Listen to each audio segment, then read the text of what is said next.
देव म्हणजे काय? तुमच्या मते याची व्याख्या काय? बाहेरचा प्रकाश आम्हाला दृश्य दाखवतो, तर आतला प्रकाश आम्हाला जीवन दाखवतो. म्हणजे जो प्रकाश देतो आम्हाला पुढे जाण्याचा मार्ग दाखवतो, ज्याच्यामुळे जीवनातला अंधकार दूर होतो आणि ज्याच्यामुळे आपल्याला दैनंदिन जीवनातली वाटचाल करण्यासाठी योग्य तो लाईट आपल्याला मिळतो. त्याला देव म्हणतात.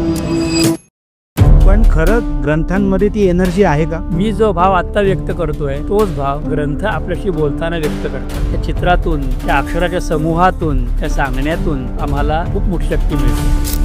आपल्या दैनंदिन जीवनामध्ये ग्रंथांचा काय वापर होऊ शकतो? दैनंदिन जीवनामध्ये ग्रंथ हा आपल्याला अबाधित ठेवणारा एक मोठा ठेवा आहे. ग्रंथ असे की जे कधी खोटं बोलत नाहीत. ग्रंथ असे की जे तुमच्या मनाप्रमाणे किंवा तुमच्या विचारांप्रमाणे कधीही चालत नाही. आजच्या पिढीला भागवत गीतेचं ज्ञान मिळण्यासाठी तुम्ही त्यांना काय मार्गदर्शन कराल? गीता पहिल्या वाचनामध्ये कळत नाही, दुसऱ्या वाचनामध्येही कळत नाही, तिसऱ्या वाचनामध्येही कळत नाही, पण 3 वेळा वाचल्यानंतर चौथ्यांदा जेव्हा वाचायला लागतो ना, त्यावेळेला गीता तुम्हाला काय वाचलं पाहिजे, तुम्हाला काय द्यायचं ती स्वतः ठरवते, ते तुम्हाला उत्तर द्या.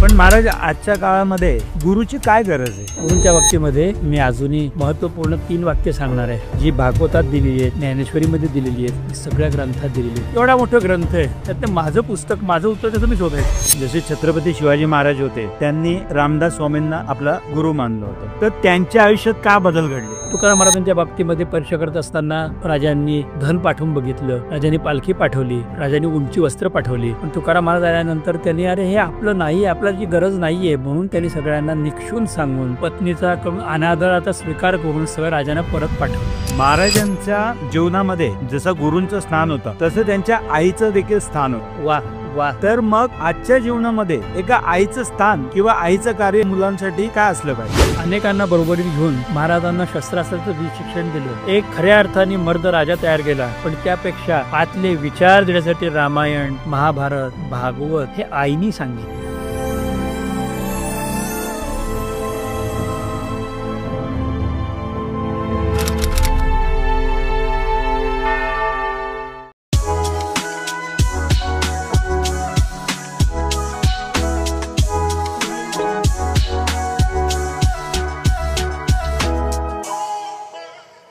आज आपल्या पॉडकास्टमध्ये आध्यात्मिक दृष्टिकोनातून मार्गदर्शन करणारे पाहुणे म्हणजे श्री मुकुंदराज महाराज यांच्यासोबत आपण चर्चा करणार आहोत.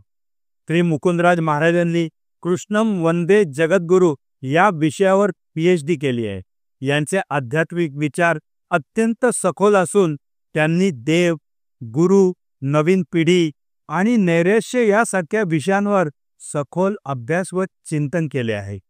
त्यांच्या या विचारांमध्ये पारंपरिक आध्यात्मिकता आणि आजच्या तरुणाईच्या प्रश्नांची उत्तरे यांचा सुंदर संगम पाहायला मिळतो. आज आपण त्यांच्यासोबत एक मनमोकळा संवाद साधणार आहोत.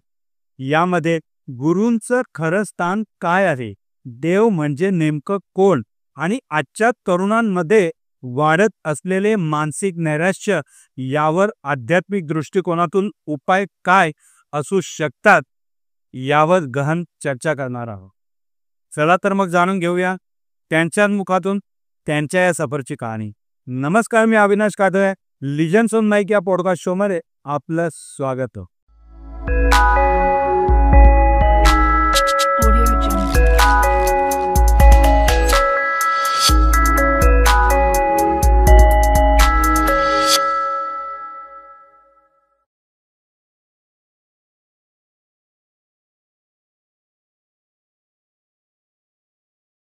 नमस्कार गुरुजी. नमस्कार. लिजन्स ऑन माईक मध्ये आपलं स्वागत आहे. खूप खूप धन्यवाद. जय श्री कृष्ण. गुरुजी, देव म्हणजे काय? तुमच्या मते याची व्याख्या काय? खूप जणांच्या मनामध्ये असलेला आणि खरंच विचार केला जाणारा प्रश्न आहे, देव म्हणजे काय? आपल्या समज डोक्यामध्ये असं आहे की विशिष्ट आकार म्हणजे देव आहे. म्हणजे उदाहरण सांगायचं तर गणपती म्हटल्यामुळे त्याला सोंड आहे, 2 कान आहेत.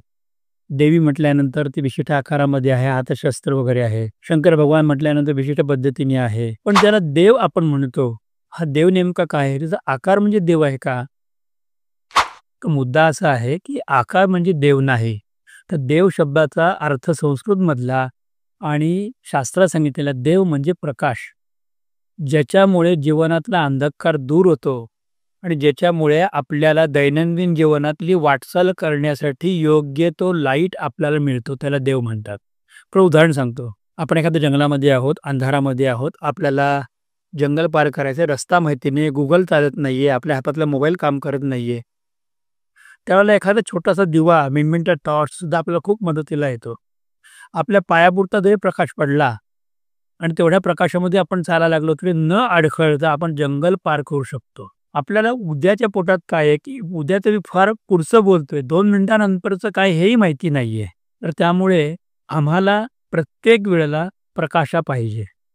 आणि याचं सगळ्यात मोठं वैज्ञानिक उदाहरण म्हणजे असं, की ही जी काही सृष्टी आहे, निसर्ग आहे, की ज्याला आम्ही देव मानतो, कोणी निसर्ग म्हणत असेल, या सगळ्यांनी आम्हाला जे दृश्य दिसतं, हे दिसणारं दृश्य प्रकाशामुळेच दिसतं. मग जर बाहेरचा प्रकाश आम्हाला दृश्य दाखवतो, तर आतला प्रकाश आम्हाला जीवन दाखवतो. तो दिवेस्पृह सर्वदुर्ग व्यासो, म्हणजे जो प्रकाश देतो, आम्हाला पुढे जाण्याचा मार्ग दाखवतो, त्याला आम्ही देव म्हणतो. पण तुमच्या मते प्रकाश म्हणजे तुम्ही एनर्जी म्हणता का? एनर्जी नुसतं असं नाही. एनर्जी म्हटलं तर त्याला काहीतरी एक वेगळ्या विशिष्ट प्रकारची सोर्स आहे किंवा त्याला एक आकार आहे किंवा विशिष्ट प्रकारची रचना आहे. पुष्कळदा असं होतं, की एक क्षणभरामध्ये आपल्या मनामध्ये असं करावं ही भावना येऊन जाते. उदाहरणार्थ एखादा मनुष्य पडतोय, पण पडता फ्रॅक्शन ऑफ सेकंडमध्ये किंवा सेकंदाचा एखादा लाखांश भागामध्ये पटकन त्याच्याकडून अशी कृती होते, की तो पडता स्वतःला सावरतो. हे कोण करतं? तर ही जी शक्ती आहे ना, ती शक्ती म्हणजे देव. मेंदूला सुद्धा प्रेरणा देणारी किंवा एखाद्या कार्याला विशिष्ट पद्धतीने अंगीकृत करायला लावणारी शक्ती ही देव आहे. त्यामुळे ती शक्ती असल्या कारणामुळे तिला कुठल्याही प्रकारचा आकार नाही. म्हणून शास्त्रकारांनी किंवा भारतीय सनातन वैदिक संस्कृतीने सुद्धा देवाला आकार मानलेला नाही. तो निर्गुण आहे, निराकार आहे. तो देव आहे. आपण म्हणतो की ग्रंथ वाचायला पाहिजेत वगैरे, पण खरंच ग्रंथांमध्ये ती एनर्जी आहे का? खूप सुंदर आपला भाव आहे हा. मला एक सांगा, आपण बोलत आहोत. बोलत असताना भाषा आपण वापरतोय. ही मी आत्ता बोलतोय ही भाषा नंतर आपण शब्दबद्ध म्हणजे लिपिबद्ध करू शकतो. म्हणजे या भाषेच्या प्रत्येक उच्चाराला एक अक्षर आहे, एक चित्र आहे. ते चित्र जर आपण त्या पद्धतीने मांडलं, तर माझं बोलणं ते चित्र काढली तरी अ, आ, इ, ई किंवा क, ख, ग, घ हे चित्र आहेत एक प्रकारची. तसे चिनी भाषा चित्रांमध्ये आहेत. तर अशी चित्रमय भाषा ही आपली वाणी. मग ते चित्र जे आहेत तीच अक्षर रूपामध्ये ग्रंथामध्ये असतात. मी जो भाव आत्ता व्यक्त करतोय, तोच भाव ग्रंथ आपल्याशी बोलताना व्यक्त करतात. त्या चित्रातून, त्या अक्षराच्या समूहातून, त्या सांगण्यातून आम्हाला खूप मोठी शक्ती मिळते. ज्ञानेश्वर महाराज याच्यावरती ज्ञानेश्वर फार छान सांगितले, की या 52 वर्णा परवता कोणू मंत्रू असे पंडुसुता. भगवान श्रीकृष्ण अर्जुना विचारतात, की 52 अक्षरांच्या व्यतिरिक्त असं काही आहे का, की काही मंत्र आहे? सर्व एकच येते. ती शक्ती, तो भाव म्हणजे ती अक्षरं आणि ती अक्षरांचा समूह जिथे एकत्रित आहे, विचार एकत्रित केलेले आहेत. एका विशिष्ट दिशेने विचार घेऊन जाणारा जो आहे, तो ग्रंथ आहे. ग्रंथ शब्दाची शास्त्रकारांनी व्याख्या केली आहे, की अज्ञानाच्या ग्रंथी जो कापून टाकतो त्याला ग्रंथ असं म्हणतात. पण आपल्या दैनंदिन जीवनामध्ये ग्रंथांचा काय वापर होऊ शकतो? दैनंदिन जीवनामध्ये ग्रंथ हा आपल्याला अबाधित ठेवणारा एक मोठा ठेवा आहे. ग्रंथ असे की जे कधी खोटं बोलत नाहीत. ग्रंथ असे की जे तुमच्या मनाप्रमाणे किंवा तुमच्या विचारांप्रमाणे कधीही चालत नाहीत. ग्रंथ तुम्हाला आवडेल असं कधी सांगत नाही. कदाचित तुम्हाला न आवडणारी गोष्ट पण ग्रंथ बोलतात. ग्रंथ तुम्हाला कधीही तुमच्याबद्दल हाजी करणार नाहीत किंवा तुम्हाला उगाचच मोठेपणा ग्रंथ देणार नाहीत. पण ग्रंथ ती उंची तुम्हाला देतात, की जी उंची ग्रंथाची आहे, ती वैचारिक उंची आहे. एक छोटंसं उदाहरण आहे. एक लहान मुलगा खाली खेळत असताना, रांगत असताना तो अगदी छोटा आहे, 1 फूट उंचीचा आहे. पण ज्यावेळेला त्याची आई त्याला उचलते, त्यावेळेला आईची उंची त्या मुलाची उंची होते. पिता उचलतो तर पित्याची उंची त्या मुलाची उंची होते. पण तो जो मुलगा पर्वतावरती चढला, तर पर्वताची उंची त्याला व्यक्तीला प्राप्त होते, मुलाला प्राप्त होते. ग्रंथ असे आहे, की तुम्ही तिथपर्यंत पोहोचलात, सखोलपणे वाचलं, खोलवर वाचलं, विचारपूर्वक त्याचं चिंतन केलं, तर ग्रंथ तुम्हाला उंची ती देतात की जी उंची पूर्वीच्या लोकांनी शोधून ठेवलेली आहे आणि आपल्यासाठी म्हणूनच ती दिली आहे की ह्यापर्यंत तुम्ही पोहोचा, तुमची वैचारिक पातळी तेवढी वाढवा. पण महाराज आज खूप साऱ्या समस्या आहेत, जशा यंग पिढी आहेत, तर ते या ग्रंथांचा आपल्या जीवनामध्ये उपयोग कसा करू शकतात? हा प्रश्न तर खूप मूलभूत आहे आणि हा सर्वांना लागू आहे. त्यासाठी आपण जी समस्या आहे त्या प्रकारच्या ग्रंथांच्याकडे पाहिलं पाहिजे. उदाहरणार्थ, मला नीतिमत्ता पाहिजे तर चाणक्य वाचला पाहिजे. मला काही विचार पाहिजे तर वैचारिक ग्रंथ वाचले पाहिजेत. काही वेळेला मी काही काळामध्ये आजारी आहे. मला आता जास्त डोक्याला त्रास नको आहे, पण मन माझं शांत करायचं आहे. हलकं-फुलकं वाचलं पाहिजे. एखादा तरुण युगल आहे, त्यांना प्रेमाच्या गोष्टी वाचल्या पाहिजेत. पण एखादा ज्ञान मिळवण्यासाठी आलेला आहे, तर त्या ज्ञानासाठी विशिष्ट प्रकारच्या ग्रंथांचं आचरण करतो. यासाठी मला एक फार सांगावंसं वाटतं की सगळ्यात श्रेष्ठ ग्रंथ कोणता? त्या जगामध्ये सर्वात श्रेष्ठ ग्रंथ जर कोणता असेल, तो भगवान श्रीकृष्णांच्या वाणीतून निघालेला श्रीमद भगवद्गीता हा सर्वात श्रेष्ठ ग्रंथ आहे. गीतेमध्ये असा कोणताही विषय नाही की ज्या विषयाला भगवंताने स्पर्श केला नाही. आणि अर्जुनाच्या तोंडूने असेच प्रश्न विचारले गेले की जगामध्ये शेवटचा मनुष्य ज्याला जन्माला येईल, त्याला जो प्रश्न पडेल त्याचं उत्तर पण त्याच्यामध्ये आहे. हे सगळं मांडलं किती? केवळ 700 श्लोकांच्या मध्ये. 700 श्लोकामध्ये फक्त एक अर्जुन कृष्ण बोलतात का? तर नाही. या सगळ्याच्यावरून एक बोलणारा दुसरा कोणीतरी सूत्रसंचालक आहे, त्याचं नाव संजय आहे. त्या संजयाचं निमित्त करून, सूत्रसंचालनाचं निमित्त करून पण अर्जुनाला समजावून सांगण्याचं काम भगवंतांनी केलेलं आहे. तर हे आजच्या तरुण पिढीसाठी त्यांनी भगवद्गीतेचा अभ्यास करावा. गीता समजण्यासाठी गीतेवरती अनेक भाष्यकारांनी त्याच्यावरती आपल्या टिप्पण्या केलेल्या आहेत. टीका केली आहे त्याचा अर्थ त्याच्यावरती कोणी क्रिटिसाइज केलेलं नाही, तर टीका केल्याचा अर्थ त्याचा आतला खोल अर्थ दाखवण्याचा प्रयत्न केला आहे. जर एखाद्याला आध्यात्मिक उंची खूप गाठायची असेल तर त्यांनी लोकमान्य टिळकांचा गीता रहस्य वाचावा. पण खऱ्या अर्थाने गीता समजून घ्यायची इच्छा असेल तर त्यांनी ज्ञानेश्वरीच वाचावी. ज्ञानेश्वरी जड जात असेल तर स्वरूपानंद सरस्वती स्वामी महाराज पावसचे त्यांनी लिहिलेल्या ग्रंथावरती भाष्य ते वाचावं. आपल्याला खूप काही गोष्टी कळतात. मी एका गीतेबद्दल बोललो. असं आपण महाभारताबद्दल बोलू शकतो, असं आपण रामायणाबद्दल बोलू शकतो आणि सगळ्यात मोठं असं आपण रामचरित मानसाबद्दल बोलू शकतो. तर हे जे सगळे ग्रंथ आहेत ना, हे आपले निष्कपट गुरु आहेत की जे आपल्या मनाला, इंद्रियांना, आपल्या वृत्तीला आपल्याला पुढे नेण्यासाठी प्रत्येक वेळा मार्गदर्शक आहेत. किंबहुना आईच्या मायेने हाताला धरून पुढे घेऊन जाणारे आहे. सगळ्यात मोठा भाग आहे. आणि थोडंसं पुढे जाऊन सांगायचं तर ह्या सगळ्यांच्या पेक्षा 9व्या शतकामध्ये होऊन गेलेले जे शंकराचार्य आहेत, त्यांनी लिहिलेली पुस्तकं, त्यांनी दिलेले विचार, अगदीच अल्प वयात दिलेले विचार, ते विचार तर आजही मेरू पर्वता इतके उंच आहेत. त्याचं चिंतन करायला लागल्यानंतर आजही आपल्याला कुठल्या कुठे घेऊन जातात, समजावून सांगतात.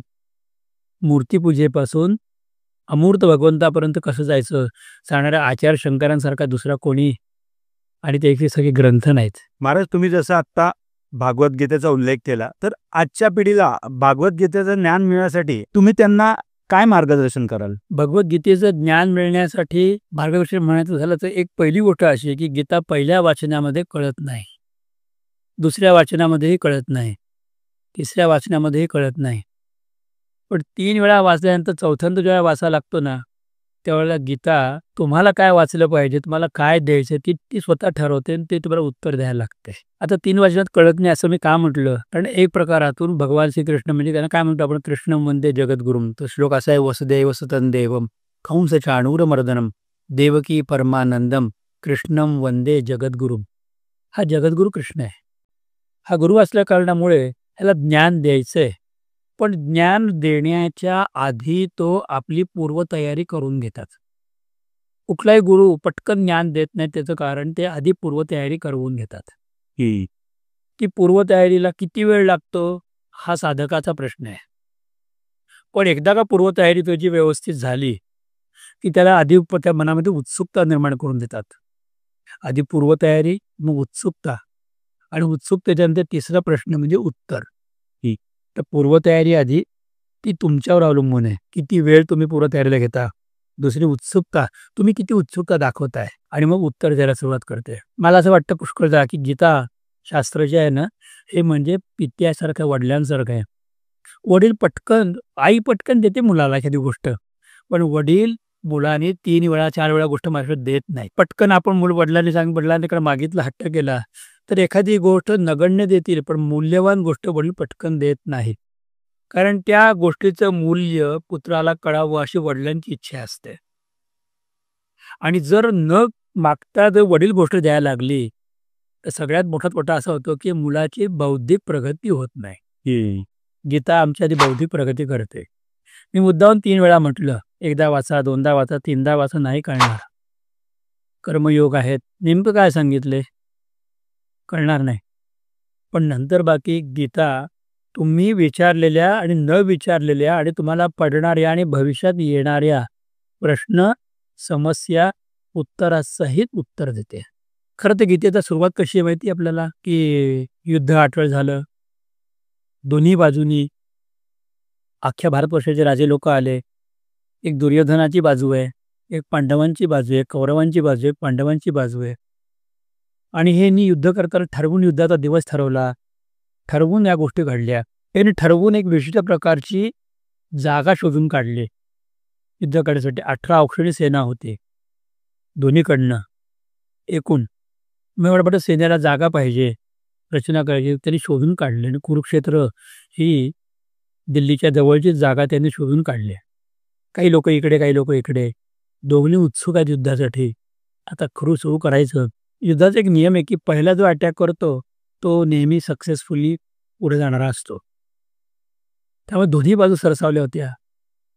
आधी युद्धाचे नियम सांगितले गेले. दिवसा युद्ध करायचे, सूर्योदय ते सूर्यास्त, सूर्यास्तानंतर कोणी कोणावर बाण चालवायचा आणि युद्ध करायचं. त्यावेळेला एक नैतिकता होती. अनेक गोष्टी झाल्या. युद्धाला प्रारंभ करायचा आहे. भगवंताने युद्धाला प्रारंभ करताना कुठल्याही प्रकारचा बाण तर कुठे शस्त्र वापरण्यासाठी दोन्हीही बाजूंना संधीच दिली नाही. फार मोठी बारीक लक्ष देण्याची गोष्ट आहे. ना कौरवांना संधी दिली, ना पांडवांना संधी दिली. त्याच्याऐवजी काय केलं तर भगवंताने आपला पांचजन्य नावाचा शंख हातामध्ये घेतला, आकाशाकडे शंख केला आणि इतक्या जोरात तो फुंकला. त्या शंखाचा आवाज उच्चारातून जणू काही युद्धाला प्रारंभ झाला हे एक प्रकार सांगण्याची नांदी होती. पण त्याहीपेक्षा भगवंताने त्या शंखामध्ये अशा अद्भुत प्रकारची त्याने रचना केली आहे वाजवण्याची, की केवळ शंखांच्या त्या आवाजानेच कमकुवत हृदयाची माणसं खाली बसली. आणि ज्यांना युद्ध करायचे ती माणसं युद्ध करण्यासाठी शस्त्र कोणतं वापरायचं, आपण काय करणार आहोत ते विसरले. स्पीचमध्ये सगळ्यात मोठी गोष्ट हे. पहिलं वाक्य तुम्ही काय बोलता, तुमच्या पहिल्या वाक्याला पुढच्या माणसांची विचार तुम्हाला तुमच्याकडे खेचून घेता आले पाहिजे आणि तुमच्या विचारांची स्थापना तुम्हाला पहिल्या क्षणी उच्चारात करता आली पाहिजे. भगवंताने ते कार्य केलं. पण झालं काय, या सगळ्या प्रकारामध्ये अर्जुनाने भगवंताला विनंती केली की मला युद्ध कोणाशी करायचे ते समजण्यासाठी मला तुम्ही 2 सैन्यांच्या मध्ये घेऊन जा. वास्तवामध्ये हा अर्जुनाचा प्रश्न किंवा मागणंच एक प्रकारे बालिश आहे. युद्धाला प्रारंभ झाल्यानंतर दोन्हीकडनं बाणांचा वर्षाव होणार आहे आणि अशा वेळेला उघड्या रथामध्ये बसून माणसं कोण आहेत बघायला पुढे जाण्यासाठी वेळ करणं, याच्या 2 गोष्टी होत्या. एक तर अर्जुनाचा असलेला एक फार मोठं स्वतःवरती असलेला अभिमान की मी काही करू शकतो, मला कोणी काही करू शकत नाही. आणि दुसरी गोष्ट म्हणजे अर्जुनाची उत्सुकता. हे दोन्ही भगवंतांच्या पांचजन्यानेच केलेली कृती आहे. सेनयोर उभयोर मध्ये रथम स्थापय मे च्युत यावं देता निरीक्षेम योद्धू कामान अवस्थितान म्हणून अर्जुनाने सांगितलं. तो म्हणजे ठीक आहे. आणि भगवंताने एका कुशल सारथ्यासारखं अर्जुनाचा रथ मध्यभागी उभा केला.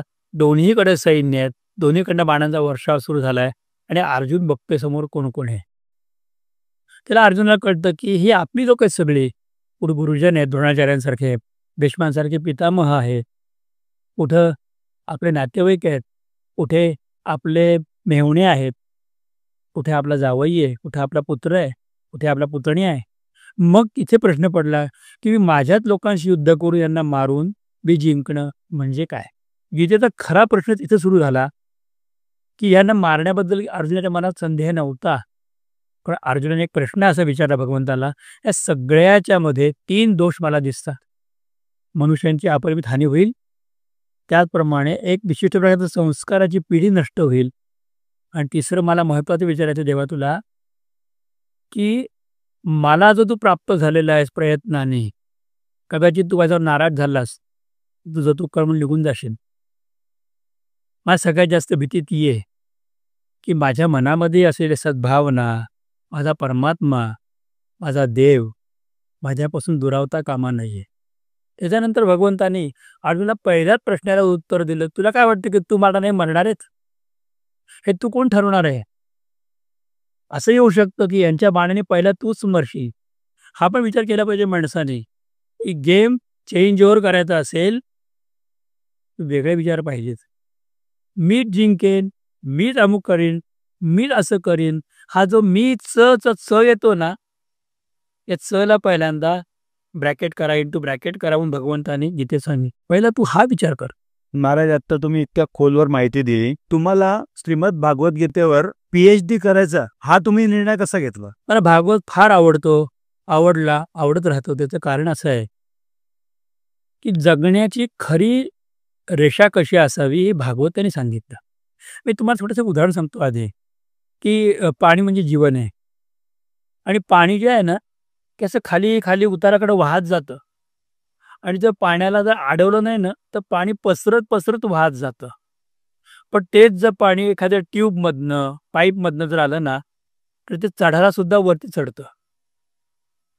जीवनाला जर कुठल्याच प्रकारची जर आपल्याला दिशा नसेल ना, तर भरकटलेलं जीवन होतं.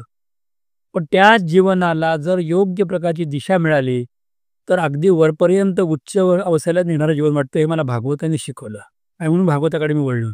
भागवतामध्ये कृष्णचरित्र सगळ्यात प्रमुख आहे. आपल्याला आशय वाटेल की बाबूबाईकडून 12 चॅप्टर आहेत. 12 चॅप्टरपैकी 9 चॅप्टरपर्यंत कृष्णांचं बाहेरून वर्णन आहे, आणि 10व्या चॅप्टरमध्ये भगवान श्रीकृष्णांचं खरं वर्णन येतं, बाललील्यापासून संपूर्ण चरित्र. आणि 11व्या चॅप्टरमध्ये याला स्कंद म्हणतात. 11व्या स्कंदामध्ये भगवंतांनी सांगितलेलं परमतत्वज्ञान, याला योगेश्वर श्रीकृष्ण म्हणतात. जितका मुरली वाजवणारा, डोणी खाणारा, गोपिकांची चेष्टा करणारा, कडेवरती बसणारा कृष्ण जेवढा प्रिय आहे, त्यापेक्षा एक बोट उंच करून मी तुम्हाला सांगतो ते समजून घ्या सांगणारा कृष्ण जास्त श्रेष्ठ आहे.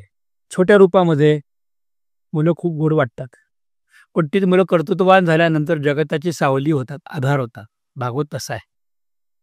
म्हणून भागवतावरती पेज करत असताना कृष्णम वंदे जगद्गुरुम हे मी माझ्या पेज ग्रंथाला नाव दिलं, पण त्याच्या खाली एक बारकी ओळ लिहिली, कृष्णम वंदे जगद्गुरुम एक भागवतानुभव.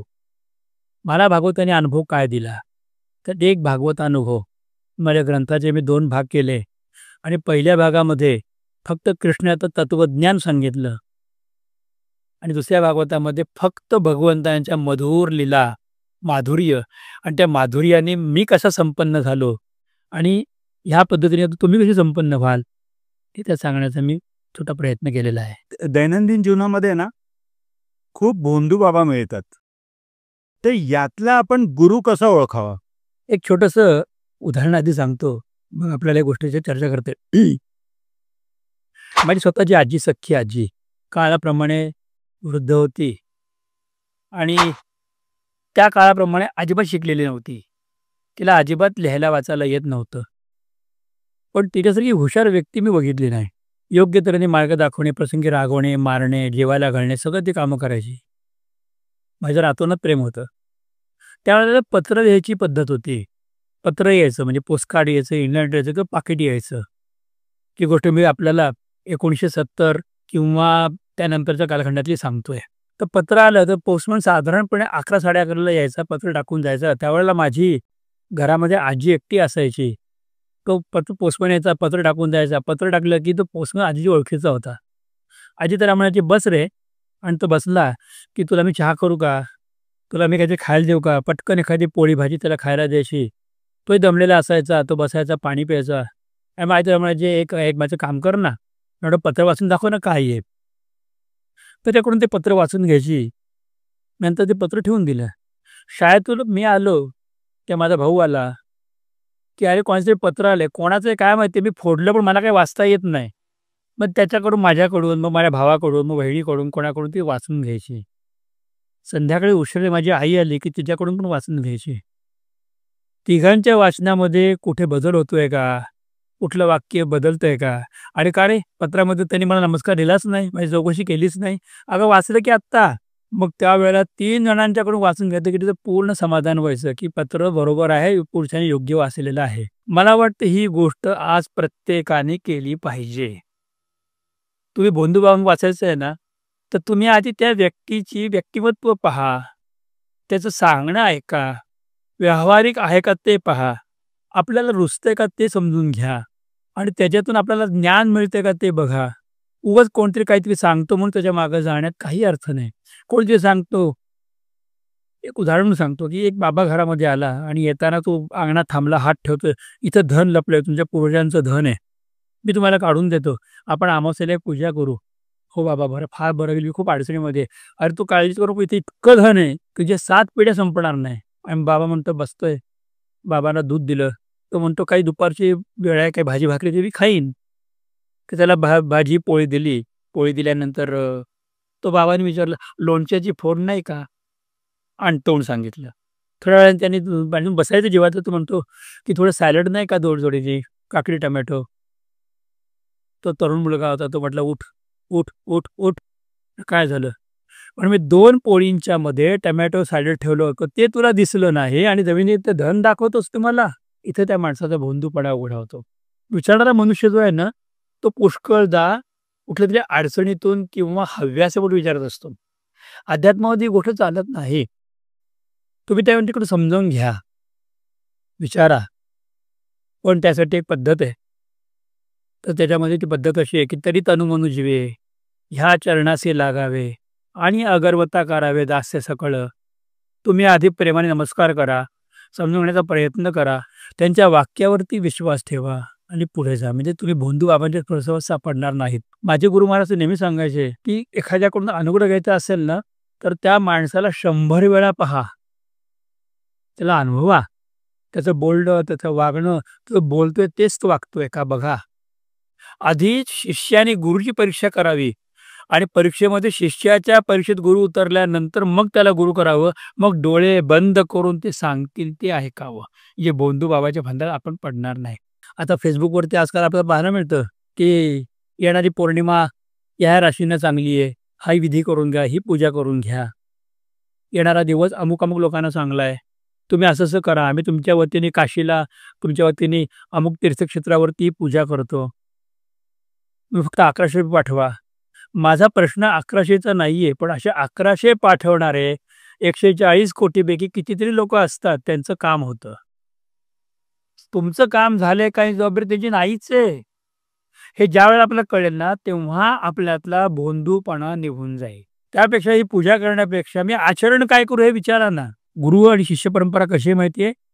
ज्ञानेश्वर महाराजांनी त्याच्यावर वर्णन केलंय, की गुरु शिष्य परंपरा कशी आहे? तो गुरु हा जहरी नाग आहे. माझं वाक्य नीट ऐका.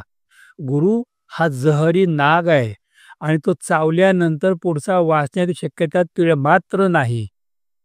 पण गुरु दंश करतो आणि शिष्यातला मी मारतो आणि जो उरतो तो पुन्हा दुसरा गुरु तयार झालेला असतो. ती गुरु शिष्य परंपरा आहे. पण महाराज आजच्या काळामध्ये गुरुची काय गरज आहे? मला एक सांगा, की आता खूप विज्ञान वाढलंय. विज्ञानामध्ये आता ChatGPT आलंय. AI नावाचं टेक्निक आलेलं आहे. याच्या आधी 1 वर्षापूर्वी किंवा 2 वर्षापूर्वी Google सर्च होतं. पुष्कळदा असं होतं, की 10वी पर्यंत 1 to 1 शिकवलं जातं. 11वी-12वी पासून तुम्ही सेल्फ स्टडी करायचा आहे. पुढे जाऊन ज्यावेळेला तुम्ही कुठला ॲडव्हान्स स्टडी करता, ॲडव्हान्स शिकता, त्यावेळेला तुम्ही एखादा प्रश्न विचारता, पण तुमच्या गुरुजींना म्हणजे सरांना वेळ नसेल, तर ते काहीतरी उत्तर देतात. "तू नीट पुस्तक बघ." एवढा मोठा ग्रंथ आहे. त्यातलं माझं पुस्तक, माझं उत्तर कसं मी शोधायचं? मग त्यावेळेला मी याची माध्यमाची गरज घेतो. म्हणजे गरज म्हणून वापरतो. मग त्याला ChatGPT म्हणतील, AI टेक्निक म्हणतील, Google सर्च इंजिन म्हणतील किंवा अनेक सर्च इंजिन्स आहेत ते बघतील. अनेक साइट्स चेक करतील. मला एक सांगा, हे साहेब काय आहे? हे गुरुच आहेत ते प्रकाराने. तुमच्या प्रश्नांना, तुमच्या जिज्ञासेला उत्तर देण्याचं ते काम करतात ना.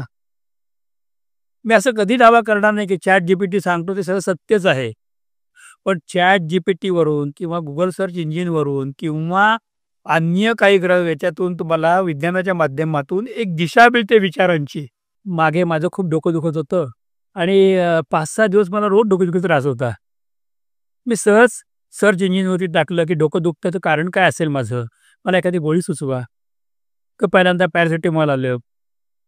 त्याच्यानंतर अजून 2-4 नाईस नावाच्या गोळीचं नाव आलं. 2-3 नावं आली आणि त्याच्यानंतर खाली जी वाचत गेलं, सांगितलं की डोकं दुखतंय याचं कसं काय तुमच्या डोळ्यांचा प्रॉब्लेम असेल आणि पुढे वाचता कळलं की सांगताना त्यांनी मला सांगितलं की कदाचित तुमच्या मेंदूत काहीतरी प्रॉब्लेम झाला असेल, गाठ वगैरे असेल. ताठ बसली एकदम. डोक्याला हात लावला. गाठ आपल्या मेंदूत? बापरे! अजून काही सापडत नाही का? मला लक्षणं सांगितली. ती लक्षणं आणि ती लक्षणं सगळी मला माहीत वाटायला लागली. हो, मला असं होतंय. असं मला होतं सारखी तहान लागतीये, भीती वाटतीये, डोकं दुखतंय आणि करता तुमच्या बॉडीमध्ये काही अनावश्यक सेल्स जमा होऊन कदाचित ती कॅन्सर सुरुवात असेल. ते वाक्य आलं. त्याच्यानंतर खाली आलं की हेवी ॲसिडिटी येते असेल तुम्हाला वेगळं औषध आणि त्याच्यानंतर शेवटी सगळ्यात एक वाक्य आलं सारांशाचं, हे सगळ्यापेक्षा तुम्ही चांगल्या डॉक्टरला दाखवा. ते योग्य निर्णय घेतील. सगळं वाचलं. माझं मी स्वतः हसलो की एक क्षणभरामध्ये मी किती बदलत गेलो. ज्याप्रमाणे आपण जिना चढतो ना, तर जिना चढताना माझं तोंड पहिल्यांदा दक्षिणेकडे होतं. वळालो, आता उत्तरेकडे आलं. परत वळालो, परत दक्षिणेकडे गेलो, परत उत्तरेकडे आलो. जिना वळतोय म्हणून मी वळतोय की मला कळतच नाही. पण मी डेस्टिनेशनला पोहोचल्यानंतर मला कळालं की त्यांचं घर पूर्वाभिमुखच आहे. मला एवढा त्रास नव्हताच. मी वेळेवरती नाश्ता न करणे, वेळेवर न खाणे हे डोकेदुखीचं कारण होतं. मी डॉक्टरच्याकडे गेला तर डॉक्टर मला म्हटले, "काही नाही महाराज, सकाळी तुम्ही वेळेवरती काहीतरी खात जा. एखादं फळ तरी खा. 12-12 वाजे उपाशी राहू नका." माझा मी हसलो. सुरुवात केली आणि त्याच्यानंतर आजपर्यंत डोकं परत दुखलं नाही. परत मी ChatGPTला किंवा कोणाला विचारलं नाही माझं डोकं का दुखतंय. कारण मला त्यांनी डोकेदुखीच्या चष्म्यापासून, मेंदूच्या विकारांपासून, हार्ट अटॅकपासून तर कॅन्सरपर्यंत तिने मला नेलं होतं. मग जो गुरु योग्य दिशा दाखवतो, योग्य सांगतो, डॉक्टर असेल, समस्या देणारा वकील असेल, आपल्याला गाईडलाईन देणारा गाईड असेल किंवा आपण ज्यावेळेला थिसिस लिहितो त्यावेळेला आपल्याला सांगणारे मार्गदर्शक असतील, हे व्यवहारातले एवढे गोड आहेत. तर खऱ्या अर्थाने परमार्थामध्ये मला कल्पना नाही की मी आज मी लाईव्ह आहे, माझं नाव मुकुंदराज आहे. उद्या मी कुठं जाणार? मी पुढं काय होणार आहे? मला उद्याची पण चिंता आहे, दुसऱ्या पुढच्या पिढीची चिंता असायला पाहिजे. जागृतीचं लक्षण ते. त्यावेळेला तर निदान ज्यालाही माहिती आहे त्याला आपण गुरु करावा. गुरूंच्या बाबतीमध्ये मी अजूनही महत्त्वपूर्ण 3 वाक्य सांगणार आहे. जी भागवतात दिलेली आहेत, ज्ञानेश्वरीमध्ये दिलेली आहेत, ही सगळ्या ग्रंथात दिलेली आहेत. जो खूप बोलतो त्याला गुरु कधी करू नये. जो कमी बोलतो, तो मुद्द्याचं बोलतो, त्याचा विचार करावा, त्याला गुरु करून सांगितलेलं नाही. पण ज्यांनी ब्रह्मज्ञानाचा अनुभव स्वतः घेतलेला आहे आणि तो देऊ शकतो, तोच गुरु करावा. नुसता बोलतो तो पोपट म्हणून त्याचे वाक्य कुणी ऐकणार नाही. पण ज्याला अनुभव आहे आणि जो अनुभव देऊ शकतो, अशा माणसाच्याकडे जाऊन सर्वस्व अर्पण करून आपण शिकावं. जसे छत्रपती शिवाजी महाराज होते, त्यांनी रामदास स्वामींना आपला गुरु मानलं होतं. तर त्यांच्या आयुष्यात का बदल घडले? आत्ताच्या बोलण्याला आपण इतकं छान मला प्रश्न विचारलाय, हा खऱ्या प्रश्नाबद्दलच मी आनंदाने उत्तर देतो. समर्थांची रामदास स्वामींच्या वेळेला ना 2 महान व्यक्तिमत्व आदर्श त्यावेळेला होते. एक तुकाराम महाराज होते, एक रामदास स्वामी होते. अनेक संत विभूती त्यावेळेला होत्या. तुकाराम महाराजांच्या बाबतीमध्ये परीक्षा करत असताना राजांनी धन पाठवून बघितलं, राजांनी पालखी पाठवली, राजांनी उंची वस्त्र पाठवली, छत्रपती महाराजांनी शोभेल असं सगळ्या गोष्टी केल्या, दक्षिणा भरपूर देव केली. महाराजांच्या घरी म्हणजे तुकोबारायांच्या घरी स्वतः तुकोबाराय महाराज नव्हते, घरच्यांनी तर सगळ्याचा स्वीकार केला आणि ते सगळे गुण आनंदित झाले.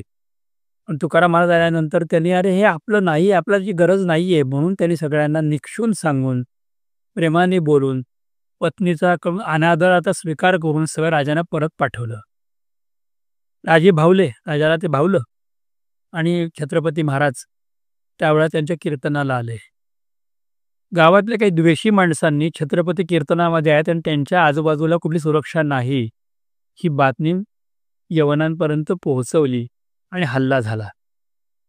त्यावेळेला भगवंताचा धावा करत तुकोबा महाराजांनी प्रल्हादासाठी जो नरसिंह झाला होता तसा आता काय येत नाही म्हणून हाक मारली आणि भगवंतानी यवनांच्या समोर प्रत्येक व्यक्ती शिवाजी आहे असं दर्शन घडवलं. ही आपल्याला कलोकल्पित कथा वाटेल, पण त्याचं सत्य असं आहे की आता काही लोक म्हणतात की मी म्हणजे अमुक अमुक आहे, पण ज्यावेळेला त्यांनी प्रत्येक व्यक्ती म्हणजे शिवाजी आहे. तुम्ही किती जणांना माराल, एक शिवाजी जरी पकडला तरी आमच्या विचारातून आम्ही लाखो लोक शिवाजी हे तयार केलेली आहेत. म्हणजे मी छत्रपतीबद्दल बोलत आहे, शिवाजी महाराज छत्रपती तयार केलेले आहेत. लाखो लोकांच्या बाबतीमध्ये हा अनुभव तुकोबारायांनी दिला. पण तुकाराम महाराजांना गुरु का नाही करावं? कारण असं होतं की तुकोबारायांना विचारणा केली, पण तुकोबाराय म्हटले की अरे आम्ही अध्यात्म सांगणारी माणसं आहोत. राजे तुम्ही राजे आहात, तुम्ही रयतेचे रक्षक आहात, तुम्ही मालक नाही आहात. आणि भगवंताने तुम्हाला विशिष्ट कार्यासाठी म्हणून जन्माला घातलेलं आहे. मी तुम्हाला भगवंताची ओळख करून देतो, पण कार्याची ओळख करून देणारी दुसरी व्यक्ती आहे. व त्याला समर्थ रामदास स्वामी होते, प्रखर वैराग्य ज्यांच्याकडे. बघाशी म्हटलं तसं कठोरपणे त्यांनी परीक्षा घेतल्या. छत्रपतींनी परीक्षा घेताना समर्थांच्या समोर संपूर्ण राज्य सनद लिहून त्याच्या धुळीत टाकलं. वास्तवामध्ये जर खरंच व्यक्ती एखादी असती तर मी राजा झालो, अरे एखादं गाव, एखादी जमीन, एखादा तुकडा, आजच्या भाषेत 1500 स्क्वेअर फुटाची जागा जवळ केवढं मोठं वाटतं. पण समर्थाने तो कागद शांतपणे हातात दिला. राजा, राजाचं काम आहे, तू दान करू शकत नाही, ही तुझी संपत्ती नाही आहे, ही समाजाची संपत्ती तुझ्याकडे ठेव. महाराज प्रसाद द्या. हात पुढे केला.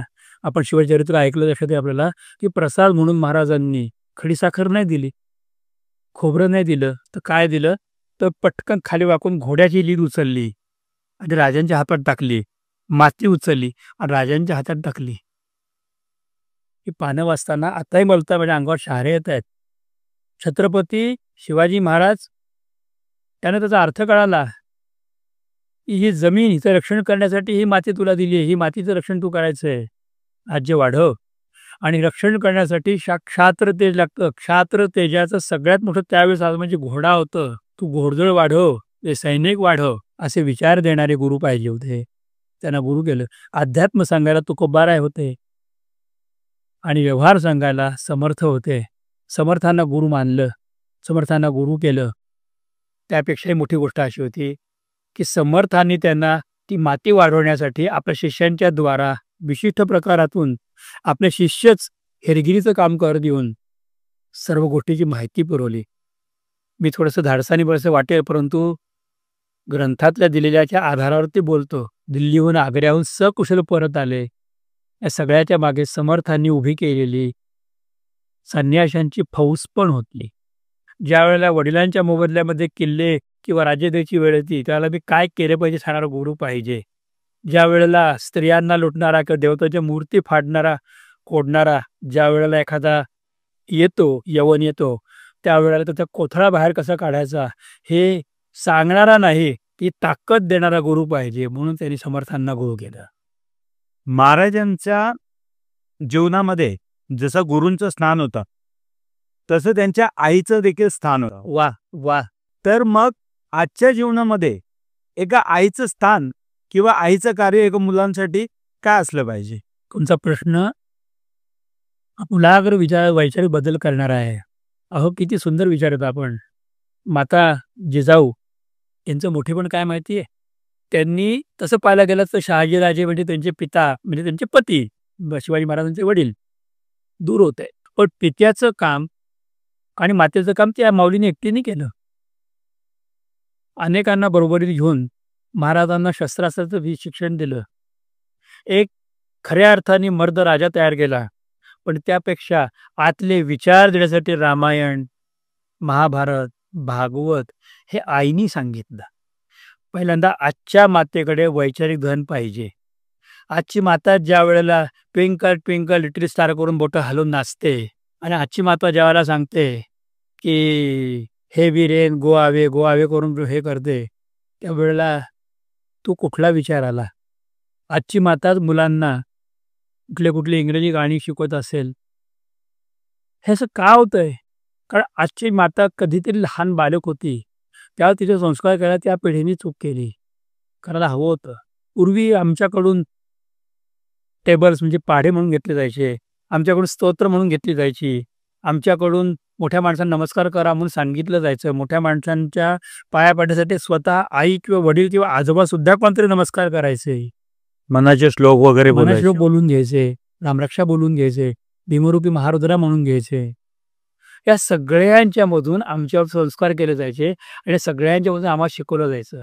आणि आपल्या माध्यमातून तर आवर्जून सांगायचा प्रयत्न करीन की ज्या वेळेला 25 डिसेंबरला तुमच्या डोक्याशी नाताळचा तो बाबा येतो आणि खेळणी ठेवून जातो, त्याची जरी तुम्ही वाट पाहायला शिकवलं जातं ना, खेळणी ठेवणारे आईवडील असतात. तुम्ही आजच्या मुलांना सांगा की तू हे कर, तुझ्यासाठी माझा विटेवरचा पांडुरंग न बोलता उभा आहे. माझा योगेश्वर श्रीकृष्ण न सांगतो तुझ्या पाठीशी उभा आहे. मुलांना हे सांगण्याची फार मोठी गरज आहे. तो ख्रिसमसचा तो सांता क्लॉज येऊन काय देऊन जातो. तो देतो ते खेळणीच देतो, चॉकलेट्स देतो. त्यापेक्षा वेगळं देणारा आमचा विचारात्मक धन ठेवा आहे हे सांगायला कुठेतरी आम्ही कमी पडतोय. हाच फरक जिजामातेमध्ये आणि आमच्या आजच्या आईमध्ये आहे. महाराज, आजच्या धावत्या युगामध्ये खूप ताणतणाव वाढलेला आहे. त्यामुळे संबंधही खूप ताणले गेले आहेत. तर भगवद्गीतेमध्ये या संदर्भात काही लिहिलं आहे का? निश्चित लिहिले म्हणजे गीतेमध्ये पण आहे आणि भागवतामध्ये खूप विस्ताराने आहे. मी आधी भागवतातलं उदाहरण सांगतो म्हणजे ते आपल्याला लक्षात येईल की भगवान श्रीकृष्ण जन्माला आले, जे प्रकट झाले. नंदबाबाने आनंदोत्सव साजरा केला आणि नंदबाबा वार्षिक कर भरण्यासाठी म्हणून कंसाकडे गेले. आणि त्यावेळेला वसुदेवांचा एक मुलगा आपल्याकडे आहे, बलराम दादा, आणि कंसाने वसुदेवांची मुलीला मारलं आणि कंसाने वसुदेवांना मुक्तही केलेलं आहे. हे कळल्यानंतर नंदबाबांचे म्हणजे वसुदेव हे मित्र पण आहेत आणि लांबून नातेवाईक पण चुलत भाऊ पण आहेत. त्यांना भेटण्यासाठी म्हणून वसुदेवांकडे नंदबाबांनी मनुष्य पाठवला की मला भेटायचे, तुम्हाला मी घरी येतो.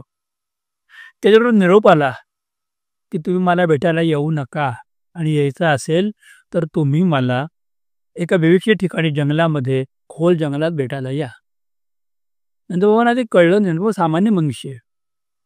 पण ते म्हटले की वसुदेवांचं म्हणणं आहे ना, ठीक आहे, म्हणून ते जंगलात खोल भेटायला गेले. तिचे पुढचे 5-6 श्लोक आहेत ते अतिशय अप्रतिम आहेत. श्लोकांच्या मध्ये नंदबाबांनी त्यांचं अभिनंदन केलं. वसुदेव पण त्यांचं अभिनंदन करतात. तुम्हाला म्हातारपणी मुलगा झाला.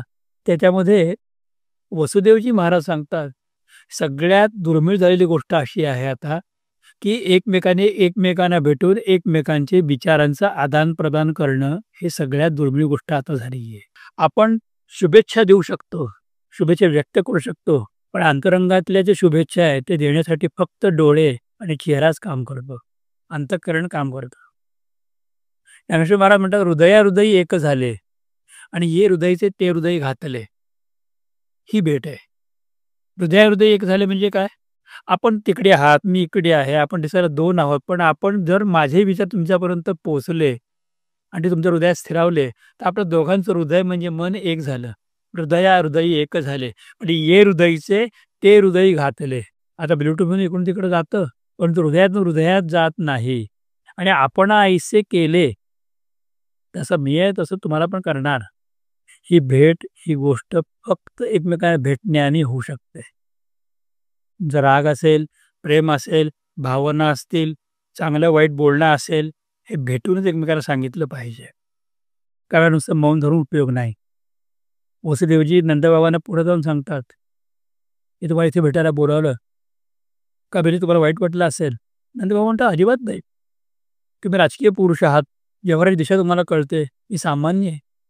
तुम्ही मला भेटलाच हेच खूप मोठं झालं.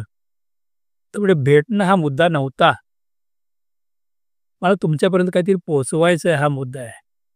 तर काय पोहोचवायचं आहे? त्याने सांगितलं, संत्युत्पाताश्च गोकुले. मला वाटतं की गोकुळामध्ये काहीतरी उत्पात घडत आहेत, चुकीचं घडतंय. तुम्ही इथं न थांबता लवकर गोकुळात परत जा.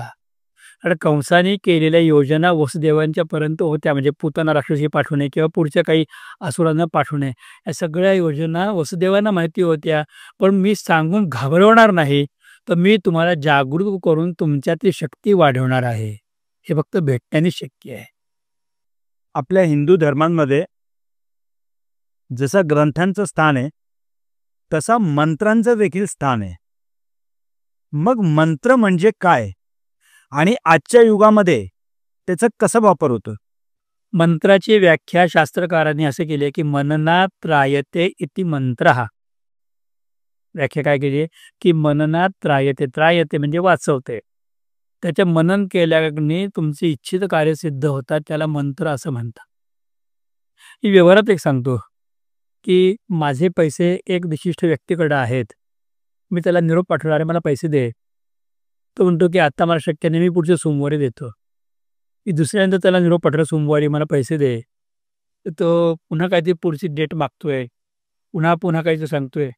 पण ज्यावेळेला मी त्याला 10 वेळा म्हणतो की मला पैसे दे, मला पैशाची गरज आहे, तुला जेव्हा गरज होती तेव्हा मी तुला दिले, आता माझी गरज आहे, तू मला पैसे परत दे. 10 वेळा म्हटल्यानंतर त्याच्याही मनामध्ये येतं की आता आपल्याला पैसे देण्याची खरी वेळ आहे. एकच माझे पैसे मला परत दे, हा एक प्रकारचा मंत्रच झाला. 10 वेळा बोलल्यानंतर पुढच्यावरती परिणाम झाला. तसे विशिष्ट अक्षरांचा समूह म्हणजे मंत्र. त्या मंत्राच्या उच्चारातून किंवा त्या समूहातून विशिष्ट प्रकारची ऊर्जा उत्पन्न होते आणि ती ऊर्जा जी आहे ती जाऊन ते काम करते. छोटी छोटी ऊर्जा पण काम करते.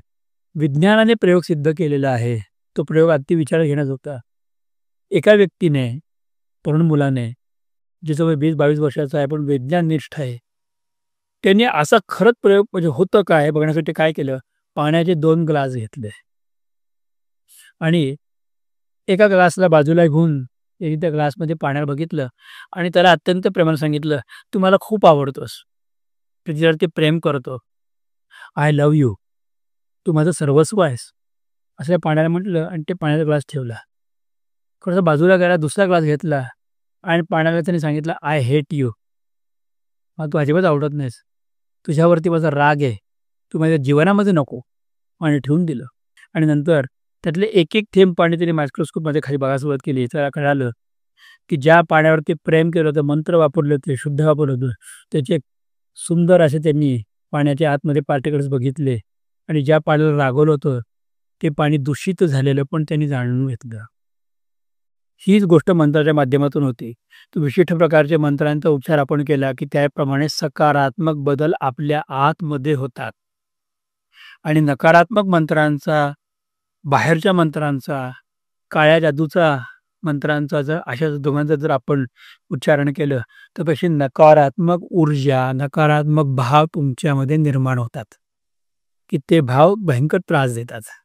महाराज, तुम्ही असं बोलता बोलता म्हणाले काळा जादू हा शब्द वापरला, तर खरंच आजच्या जीवनामध्ये काळा जादू हे स्थान करतो का? खूप मोठं मॅटर करतो, खूप मोठी वस्ती ही गोष्ट आहे.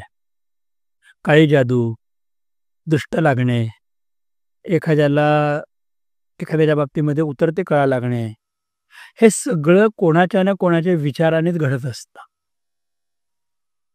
नकारात्मक ऊर्जा निर्माण झाली त्यातून नकारात्मकच फळ येणार आहे. मी थोडंसं विज्ञानाचं उत्तर आधी देतो, मग आपण अध्यात्माकडे जाऊयात. की अणु ऊर्जा, या अणु ऊर्जेला जर आपण योग्य तऱ्हेने जर वापरलं तर त्यातून खूप मोठी कामं होतात. विद्युत निर्माण होतीये, जग चालतंय, इंटरनेट चालतंय, अनेक गोष्टी होत आहेत. पण त्यात अणु ऊर्जेला विशिष्ट प्रकारातून जर आपण बॉम्बमध्ये बसवलं आणि टाकल्यानंतर आपण हिरोशिमा नागासाकाची वरती बघितलंय की काही पिढ्या नष्ट झाल्या, काही वर्ष, सुमारे 40-45 वर्ष त्याचा इफेक्ट गेला नाही. हे सगळं एका टेक्निकचाच भाग होता ना. मंत्र हे टेक्निकच आहे. किंबहुना शास्त्र सांगतं की माझं बोलणं तुम्हाला अपील होतंय किंवा जवळीक येते तर मित्रत्व निर्माण होतं, शत्रू निर्माण होतात. पण मंत्रांच्या बाबतीत काय आहे की देवता मंत्रांच्या बाबतीमध्ये वश आहेत. ज्या देवतेचा मंत्र आपण म्हटलं त्या देवतेला तुमचं काम करण्यासाठी यावंच लागतं. यावं लागतं नाही म्हणत मी, यावंच लागतं. मग तुम्ही तेवढा जप केलेला आहे, मंत्र म्हटलेला आहे, तर यावंच लागणार आहे.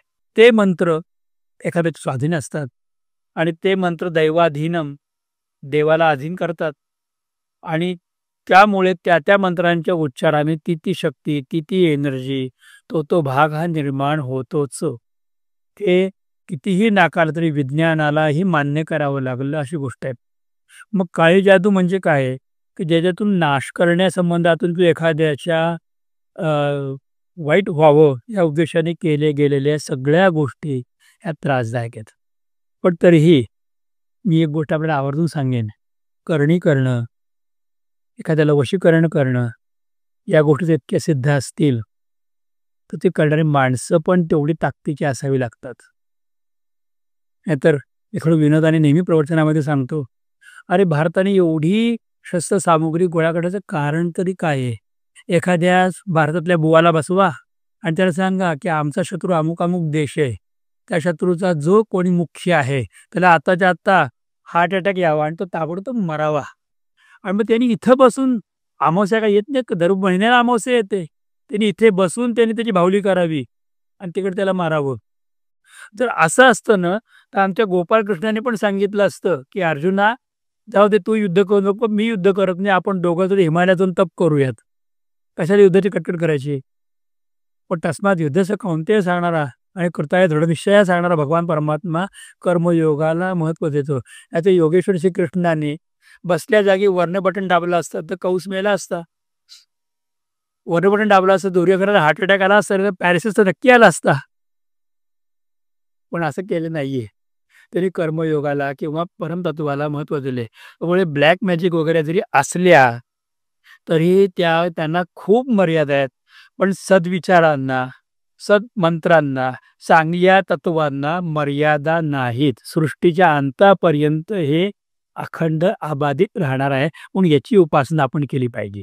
पण मग आपण जसे कुंभमेळ्यामध्ये आपण आता सध्या पाहिलं, की काही अघोरी बाबा तिकडे येतात. तर मग ही अघोरी विद्या काय असते? खरं ना, खूप मोठे गैरसमज आपल्या सगळ्या मध्ये आहेत आणि गैरसमज पसरवायचं काम अनेकांनी केलेलं आहे. पहिल्यांदा आपण अघोर किंवा घोर या शब्दावर, घोर म्हणजे भीती, संकट किंवा घोर म्हणजे समस्या. आपण म्हणतो माझ्या जीवाला घोर लागला. म्हणजे मला काळजी लागली, की ही काळजी कधी मिटणार आहे? तर अघोर शब्दाचा अर्थ काय आहे? काळजी लागणार नाही, ते काळजीतून बाहेर पडणार आहात ती अघोर. मग खरा अघोरी पहिला कोण आहे? तर अघोरी कोण आहे? तो भगवान शंकर आहे, की ज्यांचं स्मरण केल्याने सर्व प्रकारच्या आपल्यावरती येणाऱ्या समस्यांना उत्तर, आपल्या काळजीला उत्तर ते देतात. मग अघोरी साधना ही भगवान शंकरांनी निर्माण केलेली साधना आहे. आता याच्यामध्ये तांत्रिकता कुठं आली? तर ज्यावेळेला ही तांत्रिकतेमध्ये एखाद्याच्या नाशासाठी या विद्या वापरल्या जातात. म्हणजे प्रेत साधना असेल, की प्रेतावर बसून जप करायचा आहे किंवा प्रेताचा अग्नीवरती काही अन्न शिजवून त्याचं हवन करायचं आहे किंवा प्रेताचा अग्नी घेऊन काही काम करायचं आहे. ही वाईट उपासना झाली, ही वाईट साधना झाली. त्यातून तुम्ही काय मिळवता? पण हे असं का करतात ते? हे तात्कालिक फायद्यासाठी या गोष्टी केल्या जातात. पण त्याचा फायदा होतो का? धातपरता झालाय असं वाटतं, परंतु ते कायम स्वरूपातून त्या व्यक्तीला त्रास देतात. कारण अशा गोष्टींच्या मागे अतृप्तता आहे आणि ती अतृप्तता नंतर कधी मिटतच नाही. तात्कालिक गोष्टी घडतात, घडत नाही असं अजिबात नाही. पण त्यांचं अस्तित्व वर्तमानाला पण टिकवता येत नाही, इतकं कमी असतं. पण वैचारिक अस्तित्वामध्ये आज रामकृष्ण परमहंस होऊन गेले, आज स्वामी विवेकानंद होऊन गेले. ज्या भारतातल्या प्रत्येक युवाला वैचारिक पर्वताप्रमाणे ताकद देणारा, हिंदू धर्माचे खऱ्या अर्थाने जगातामध्ये जय जयकार करणारे विवेकानंद यांनी कशाचा आधार घेतला? तर अघोरीचा आधार नाही घेतला, तर घोराचा आधार घेतला. घोर म्हणजे संकटाला दूर करण्यासाठी शिवांचा आधार घेतला, ही शिवविद्या धारण केली. तुम्ही शिवविद्या धारण करा, तुम्ही यशस्वी व्हाल. पण अघोरी विद्या प्रत्येक येईल असं नाही. आता तुमचा जो मूळ प्रश्न होता, की त्या प्रयागराज क्षेत्रावरती काही अघोरी लोक भेटले कुंभमेळ्यामध्ये, हे असं का असतं? तर मी तुम्हाला सांगतो, ह्याच्या मागे 2 महत्त्वपूर्ण कारण आहेत. काही लोकांना तात्कालिक आपला प्रभाव लोकांवर टाकण्याची इच्छा असते. ते सर्वसामान्यांसारखेच असतात. नाहीतर चमत्कार करतात आणि पुढे घेऊन जातात. पण काही लोकांना धर्माच्या नावाने उच्छाद मांडणाऱ्या लोकांवरती वचक मिळवण्याची पण आवश्यकता असते आणि ते वचक मिळवून देण्याचं काम करत असतात. तुम्ही हिंदू धर्माला त्याच्यापैकी समजू नका. धर्मामध्ये आम्ही अशी पण माणसं आहोत की आमच्या हातामध्ये शस्त्र आहे, जसं शिवाजी महाराजांच्या हातात तलवार हेच शस्त्र आहे, पण गळ्यामध्ये कवड्याची माळ ही भक्ती आहे. अशी आम्ही माणसं आहोत. शिवाचं नाव तोंडामध्ये घेतो, पण शस्त्राने मला जागेवर दाबू पण शकतो. कुंभमेळा भरण्याचं कारण पण तेच आहे, की दर 12 वर्षांनी भारतातल्या 4ही ठिकाणी वेगवेगळ्या दिशेला सगळ्या लोकांनी एकत्र यायचं आणि धर्माची जागृती करायची. आम्ही इथे आहोत. काय असतं कुंभमेळ्यामध्ये हो? फक्त एक अंघोळ, एक स्नान, जे आपण बाथरूममध्ये करू शकतो, जे आपण विहिरीवर करू शकतो, जे नदीत करू शकतो किंवा घरी पाणी आणून पण करू शकतो. पण एका अंघोळीसाठी इतक्या लांब जायचं, जमा व्हायचं. यावर्षी जो कुंभमेळा झाला अलाहाबादला, प्रयागराज क्षेत्रावरती, आपल्याला कल्पना आहे की 80 कोटी लोकांनी त्याचा लाभ घेतला.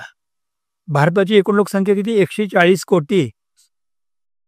140 कोटींच्या पैकी 80 कोटी लोक ह्या तत्वाला मानणारी एकत्र येऊ शकली. हे सामर्थ्य दाखवलं कोणी हो?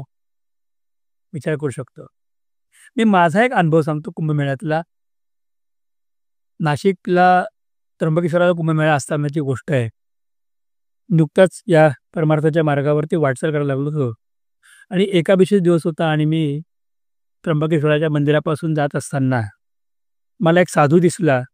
चिमटा आपटत होता आणि काय ते हातवारे करत होता आणि पुढून जाताना बघितलं, ब्रह्मगिरीकडे चढत असताना साधू बसला होता आणि त्यांनी एकादशी दिवशी कांदा काढला, हाताने फोडला आणि मज्जेत कांदा खात होता.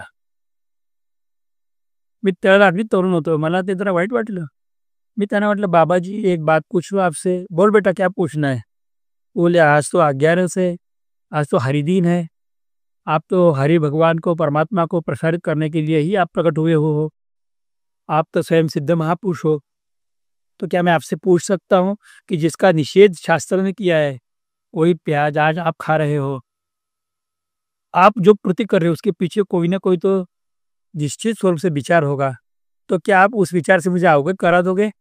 साधू हसला आणि त्याने काय केलं, चिमटा घेतला आणि चिमटा असा असा हलवला आणि त्याने त्या लेखाऱ्या समोरच्या धुनीत टाकला आणि चिमट्याने त्यांनी पेटलेले कोळसे काढले. एक कोळसा हातामध्ये घेतला, तोडला आणि तोंडात टाकला. शांत डाव्या हातात कोळसा होता, उजव्या हातात तुकडा तोंडात टाकत होता. शेंगाने खायचं होतं, कोळसा खात होता. मी डोळ्याने बघितला.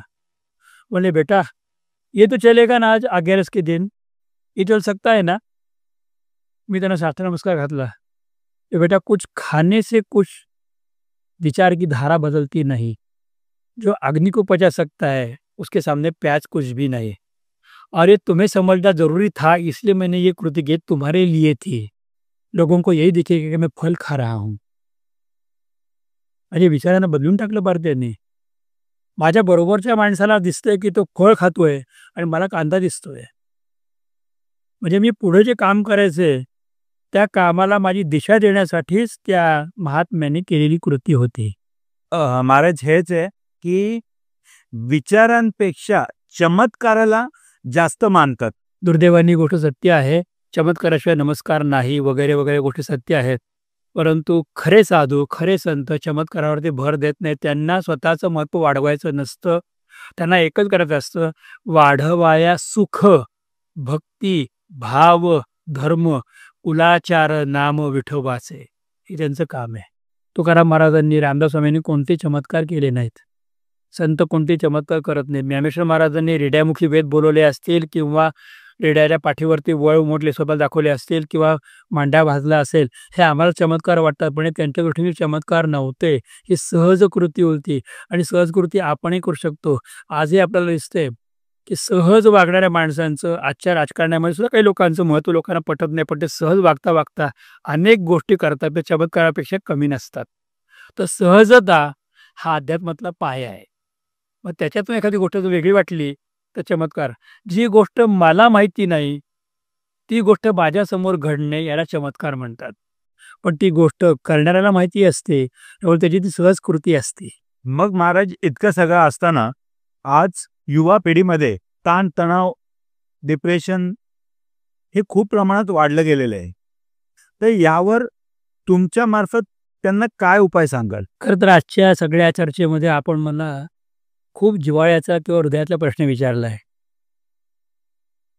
हे डिप्रेशनचा मूळ पाया कुठं असेल आपण कल्पना करू शकता? की डिप्रेशनची सुरुवात कुठून झाली? आयुष्यामध्ये ही सुरुवात नेमकी कुठून होती? ही सुरुवातीला दुर्दैवाने पण नकळत कारणीभूत ठरतात आपले पेरेंट्स, निअरेस्ट पेरेंट्स, आई-वडील, की जे लहानपणापासून आपल्याला स्पर्धेच्या जगामध्ये ढकलून दिलेलं आहे. इतके मार्क्स मिळालेच पाहिजे, इतकं केलंच पाहिजे, असं झालंच पाहिजे, मी तुझ्यासाठी एवढा खर्च करतोय, तू एवढं माझ्यासाठी केलंच पाहिजे. असं करून ज्यावेळेला मुलांवरती एक वैचारिक आंदोलनं लादली जातात, वैचारिक प्रेशर टाकलं जातं ना, तिथून डिप्रेशनची खरी सुरुवात होते. मग व्यवहारिक जगामध्ये सुद्धा प्रत्येक वेळा आणि नकार कोणाला स्वीकारायची तयारीच शिकवली नाही. सगळ्यांना फक्त सकारात्मक किंवा झालंच पाहिजे हेच होतं. बाय हुक ऑर क्रूक मीच जिंकलो पाहिजे. मला एक गोष्ट सांगायची वाटते, की पुष्कळ वेळा मास्टर ब्लास्टर भारतरत्न सचिन तेंडुलकर यांच्या बाबतीत घडलेली घटना आहे, की 98ला बाद झालेत, 99ला बाद झालेत. पण कधीही 99 वरती बाद होऊन सुद्धा सचिनला आपण बाद झालो वाटलं नाही. त्यांना कायम आपण जिंकत आहोत असं वाटलं. कारण त्यांचे गुरूंचे, त्यांच्या पाठीमागचे जे विचार आहेत ते. माझं खेळणं असं पाहिजे, की जे खेळणं लोकांना आनंद देईल. जिंकण्यासाठीच खेळलं पाहिजे असं आहे का? आज पुष्कळ तणावाचे प्रश्न निर्माण होतात. युवा पिढी तणावामध्ये आहे. ह्याचं कारण कायम जिंकण्याची मनामध्ये असेल भावना. माझा लाईफ पार्टनर, माझी व्यक्ती अशीच पाहिजे, ही जी काही विशिष्ट प्रकारचे आपण एखाद्यावरती प्रेशर टाकतो ना, हे डिप्रेशनचे एक कारण ठरतं. सुरुवात लहानपणापासून झाली. शिवाय अजून एक गोष्ट नकारात्मक सहन करण्याची ताकद नाही ना, तशी दुसरी गोष्ट म्हणजे अशी आहे, की विचारांना योग्य दिशाही आपण देत नाही हो. आपण सतत कोणावर तरी अवलंबून आहोत. ह्याने काम केलं नाही म्हणून माझं झालं नाही, मग त्याचं झालं, म्हणजे टीमवर्कमध्ये माझी जबाबदारी ही मानायला तयार नाही. आपण जर रिस्टवॉच बघितलं, तर रिस्टवॉचमध्ये सगळ्यात बारीक एखादी स्प्रिंग असते, ती पण तिथं व्यवस्थित काम करत असते. म्हणूनच अचूक वेळ, जगाप्रमाणे वेळ वॉच दाखवत असतं. हे ज्याला कळेल ना, तो डिप्रेशनमध्ये जाणार नाही. प्रत्येकाला वेगळी भावना आहे, की मी कोणतरी वेगळा आहे. यातून पहिले बाहेर या. या सृष्टीच्या मालिकेतल्या रचनेतला तू सुद्धा एक भाग आहे. हे सगळं तुला करायचं आहे. डिप्रेशनचं अजून एक महत्त्वाचं कारण काय असेल ना, तर लॅक ऑफ कॉन्फिडन्स सगळ्यात मोठं कारण आहे. आपल्यामध्ये आत्मविश्वासाचा असलेला अभाव, आपल्यामध्ये अहंकाराचं असलेलं प्राबल्य, आपल्यामध्ये विशिष्ट गोष्टी विशिष्ट वेळातच झाल्या पाहिजे हा दुराग्रह. मुलगी डॉक्टर जरी असली ना, तरी तिला बेबी होण्यासाठी तिला स्वतःला सुद्धा 9 महिने 9 दिवस तिला पूर्ण करावेच लागतात. ती डॉक्टर आहे म्हणजे काय, ती वेगळ्या तऱ्हेने की आपल्या बाळाला लवकर तयार करू शकत नाही. हे कोणी मानायला तयार नाहीये. सक्सेस रेट सगळेजण त्याच्याकडे विचार करतात. म्हणजे करायचं नाही का? करायचं आहे. पण त्याला विवेकाची साथ पाहिजे. आपल्याला जिंकायचं आहे. पण जिंकताना स्वतःची छाती फुटून घ्यायची हा विचार करायचा नाही. मला काही वेळेला जाणवतं, फार वाईट वाटतं, की 33-32ल्या मुलांना हार्ट अटॅक आलेले आहेत. 40-42ची मुलं झाल्यानंतर त्यांचे फोटो भिंतीला लागत आहेत. हे सगळं कशाचं लक्षण आहे? माणसाचं आयुष्य कमी का झालं?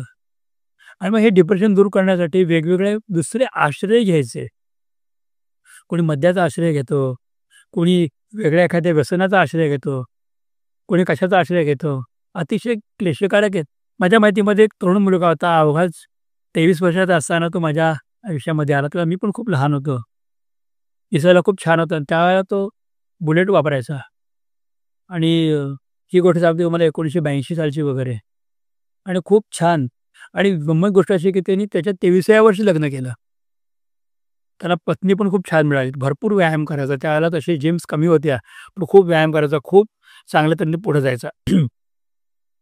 घाऱ्या डोळ्याचा होता. पर्सनॅलिटी खूप ग्रँड होते. 28व्या वर्षीच वारला. कारण काय? भेटायला ते मिसेस म्हणजे त्या पत्नीला भेटायला गेलो. त्यात ती म्हटली की एकच गोष्ट, जरा काय झालं की लगेच पाकीट काढलं, सिगारेट लावली, पेटवली. जरा काय झालं की तंबाखू खाल्ली. जरा काय झालं की पुड्या खाल्ल्या. जरा काय झालं स्मोकिंग सुरू केलं. जरा काय झालं की मला रात्री झोप येत नाही. एक 90 छोटा पेग घ्यायला हरकत नाही. तुम्ही सहन करण्याची ताकद तुमच्या शरीराला, मनाला दिलीच नाही. तुम्ही जरा सहन करा ना. थोडं सहन करा. हे सगळ्यात महत्त्वाचा भाग आहे हो. यश आणि अपयश दोन्हीही गोष्टी या सृष्टीमध्ये आवश्यक आहेत. नुसता दिवस चालत नाही, दिवसावर रात्रही पाहिजे. म्हणून जे 24 तास काम करू शकत नाही, 12 तास, 18 तास काम केलं तर 6 तास तरी झोपावं लागतं. हे मान्य करा ना. 6 तास झोपला म्हणजे तो संपलाय का? नाही. 6 तासांनी उठतो तेव्हा तो पुन्हा ताजातवाना नवीन असतो. हे ज्या क्षणी कळतं ना, त्या क्षणी डिप्रेशनमधनं माणसं बाहेर येतात. काही वेळेला खरंच विषाद, त्रास निर्माण होतो. संतांना पण झालं होतं. "बुडते हे जन पाहावेना डोळा." त्यांनी म्हटलं होतं. अशा वेळेला त्रास होतो. त्यावेळेला आपण इकडं कुठं न जाता त्या मुख्य शक्तीशी, सुपर पॉवरशी जर आपण एकरूप झालो आणि त्यांना हा प्रश्न विचारला, उत्तर आपल्याला समोर मिळणार नाही असं वाटतं. परंतु वाऱ्याच्या झुळकीतून, उडणाऱ्या फुलपाखरातून, एखाद्या लहान मुलाच्या तोंडातून, एखाद्या ग्रंथातून, एखादा सहज जाता कधी सांगून जातो आणि आपल्या प्रश्नांना उत्तर देऊन जातो. मी आपल्याला एकच सांगेन, की संपूर्ण पृथ्वीवरती छत्री करता येणार नाही. पावसानं वाचण्यासाठी तुमच्या डोक्यापुरतं छत्री तुम्हाला धरता येते. संपूर्ण पृथ्वीवरचे काटे काढून टाकता येणार नाही, पण तुमच्या पायामध्ये योग्य शूज तुम्हाला वापरता येतील. आमच्या वेळेला किंवा पूर्वीच्या काळी साध्या कोल्हापुरी चपला आम्हाला चालत होत्या. आता तुम्हाला पुढे जायचं आहे ना, मग तुम्हाला जॉगिंगचे शूज लागतात ना, 20,000चे लागतात ना. मी म्हणतो 20,000चे तुम्ही 35,000चे शूज घ्या. आणि 35,000चे शूज घेण्याची ताकद देवाने तुम्हाला दिली आहे, तुमच्या ज्ञानाने तुम्हाला दिली आहे, तुमच्या कर्माने तुम्हाला दिली, तर तुमचा पगार मिळतोय. पण प्रॉपर शूज वापरा. म्हणजे पाय मुरगळणार नाही, मी पडणार नाहीत आणि कुठे मागे पडणार नाहीत. डिप्रेशनवरती उत्तर हेच आहे, की विचारांची दिशा योग्य करा आणि योग्य दिशेने जा. नकार पण पचवायला शिका. प्रत्येक वेळा एकच गोष्ट घडेल या विचारात जाऊ नका. मी म्हणतो तसंच घडलं पाहिजे असं कधीही होत नाही. पुढच्याचं सुद्धा एखाद्या वेळेला म्हणणं जे आहे, तुम्हाला पटो किंवा न पटो, 10 लोकांमध्ये तो एक बोलतोय, मग ते सुद्धा त्याचं बोलणं होईपर्यंत तरी ऐकण्याची सवय पाहिजे. भले कृती तुमची पद्धतीचीच करा, पण ऐकून तर घ्या. पण महाराज, व्यसन आणि डिप्रेशन हे दोन्ही समान घातक आहेत का? तितकीच घातक आहेत. तितकीच घातक आहेत. तुम्ही कुठल्याही तऱ्हेने आपल्या मेंदूला, विचारांना संवेदनाहीन करणं, हे दोन्ही गोष्टी त्याच करतायत ना. एखाद्याने मद्य घेऊन 8 तास झोपणं आणि सगळ्या विचारातून बाजूला पडणं, एखाद्याने डिप्रेशनची गोळी घेऊन झोपणं आणि विचारांना बाजूला करणं, थोडी दोन्ही गोष्टी सारख्याच नाहीत का? पण त्यापेक्षा प्रयत्न हा करा, की मी व्यायाम करीन, मी विचाराची दिशा बदलीन आणि मी 8 तास जरी नाही तर मी 6 तास तरी, 4 तास तरी मी शांतपणे झोपेन. सर, तुम्ही विचार म्हणून सांगतो, आता एक नवीन काहीतरी विचित्र माझ्या पाहण्यामध्ये गोष्ट अगदी 2 महिन्यापूर्वी आली. आता अशी घड्याळं निघाली आहेत. घरात स्मार्ट वॉच त्यांना म्हणतात, की ते घातल्यानंतर तुम्ही कशी झोपला, तुमची डीप स्लीप कधी होता, तुमची सायलेंट स्लीप कधी होती, तुमची तुरळक झोप कधी होती, हे सगळं घड्याळ दाखवतं. खरंच घड्याळ दाखवतं का? तुम्ही त्यावर का अवलंबून आहात? तुम्ही शांतपणे नैसर्गिक जेवढं पाणी आहे तसंच नॅचरल हिटचं पाणी तुम्ही प्या. येत्या देवाला नमस्कार करा. तुमच्या सद्विचारांना जवळ करा. पूर्वीच्या काळात आम्ही पुस्तक वाचायचो आणि पुस्तक वाचता वाचता छातीवर पुस्तक पडून झोपायचो. आमच्या मनामध्ये विचार चांगले असायचे. आता आम्ही मोबाईल छातीवर पडेपर्यंत त्याला सर्च करत राहतो. 2-2, 2:30 वाजेपर्यंत झोप लागत नाही. 2:30 वाजता, 3 वाजता झोपायचं आणि 10-11 वाजता उठायचं. डिप्रेशनचं सगळं कारण मूळ इथंच येऊन बसलेलं आहे. पण जसं लहान मुलांमध्येही आजकाल डिप्रेशनचं कारण दिसतोय, ऑनलाईन गेममुळे होऊ शकतो? निश्चितच, निश्चितच. आम्ही ज्यांना आदर्श मानतो, असे ज्या वेळेला कलाकार, आर्टिस्ट ज्या वेळेला एखाद्या गोष्टीचं प्रोत्साहन करतात, तुम्हाला बिन होण्यासाठी हा गेम करा, तो गेम करा, खेळतात. गेममध्ये सांगितलं जातं, की नाव यू शुड सुसाईड. तर उडी मारायचे प्रयत्न केले जातो. तुम्ही किती आहारी गेलेले आहात त्या गोष्टीच्या. ज्यावेळेला तुम्ही मानतात ते कलाकारच तुम्हाला अमुक एक गुटखा खा, अमुक एक पोळी खा असं सांगतात. नकळत तुम्ही त्यांचा आदर्श करत असताना, घेत असताना ह्याच गोष्टी आहेत. म्हणून आपल्यासमोर आदर्श, विचार हे खूप सिम्बॉलिक असावेत, मोठ्या लोकांचे असावेत, म्हणजे ह्या गोष्टी चुकत नाहीत. मी तर याच्यावरती एक उत्तर देईन निश्चितपणे. आधीच सांगेन आपण विचाराच्या आधीच, की तुम्ही चांगले ग्रंथ वाचायची सवय ठेवा, चांगले विचार वाचा. भाषा गौण आहे. तुम्ही कोणत्या भाषेत वाचता ते गौण आहे. इंग्लिश ऑथरसुद्धा खूप छान लिहितात. चांगले विचारांची पुस्तकं वाचा आणि चांगल्या विचारांना डोक्यामध्ये कायम स्थान द्या. डिप्रेशनवर सगळ्यात मोठं उत्तर ते आहे. चांगल्या विचारांना डोक्यात स्थान द्या. नकारात्मक विचार डिप्रेशनमध्ये घेऊन जातात. पण आजकालची मुलं हे आई-वडिलांचं ऐकत नाही. तर आई-वडिलांनी त्यासाठी काय केलं पाहिजे? जेव्हा मुलाला तुम्ही मोबाईलशी खेळू नको म्हणता, त्याला आई-वडील किती वेळ मोबाईलमध्ये देत असतात? आई-वडील मुलांसाठी वेळ देतात का हो? एक वेगळी गोष्ट सांगतो. आवर्जून 2 मिनिटं मी वेगळी घेतो आपल्याकडून. गोष्ट अशी गंमतशीर आहे, की एक वृद्ध माता होती. ती वृद्ध मातेच्याकडे तिला वृद्धाश्रमात राहण्याची वेळ आली होती. तिला एक व्यक्ती भेटते वृद्धाश्रमामध्ये. आधी दोघीजणी एकमेकांशी खूप चांगलं बोलतात. माझा मुलगा किती चांगला आहे, माझी सून किती चांगली असं बोलतात. पण बोलता बोलता एक दिवशी डोळ्यामध्ये पाणी येतं आणि एकमेकांची गाऱ्हाणे सुरू होतात आणि दोघीजणी गाऱ्हाणीच उगाळतात. माझं हे झालं, माझं ते झालं. आणि बोलत असताना अचानकपणे मुलगा येतो. मुलगा पाठीमागे उभा असतो. आपल्या आईचं बोलणं ऐकतो. माझा मुलगा किती चुकला, माझी आई किती चुकली, माझा बायको किती चुकली माझी, तो ऐकतो. आईपाशी बसतो. आईचा हात हातामध्ये घेतो आणि आईला म्हणतो, आई मी खरंच खूप चुकलो. नकळत तुझ्या बोलण्यात मला खूप गोष्टी कळाल्या. पण आई मी एक गोष्ट बोलू का तुला? राग नाही येणार तुला? तर म्हणे बोल, आता काय राहिले माझ्या आयुष्यामध्ये, हे भोगल्यातून अजून काय भोगायचंय? आई तुझ्या वृद्धाश्रमाचं कारण तू ते तुला वाटत नाही का गं? तर त्यावेळेला आईने विचारलं, मी कशी काय वृद्धाश्रमाचं कारण आहे? मुलगा म्हटला, की ज्याला मी लहान होतो त्यावेळेला तू तुझ्या करिअरसाठी आणि नोकरीसाठी मला बेबीसिटिंगमध्ये बसवायची. मला जेव्हा तुझी गरज असेल तेव्हा दिवस दिवस तू मला कोणाच्या परक्याच्या हातात द्यायची. मी परक्याच्या हातून खाल्लं, परक्याने मला दिलं ते मी घेतलं. पण ते तुझं कल्याण केलं, मी तुला शिकवलं ना, तू शिकवलंच गं, पण मला माझी आई कधी मिळालीच नाही आणि तुला आज तुझा मुलगा कधी मिळतच नाही. त्यावेळेला मी बेबीसिटिंगमध्ये होतो, आज तू वृद्धाश्रमामध्ये आहे. विचार करायला लावणारी गोष्ट आहे. आपण जे पेरतो ना तेच उगवतं.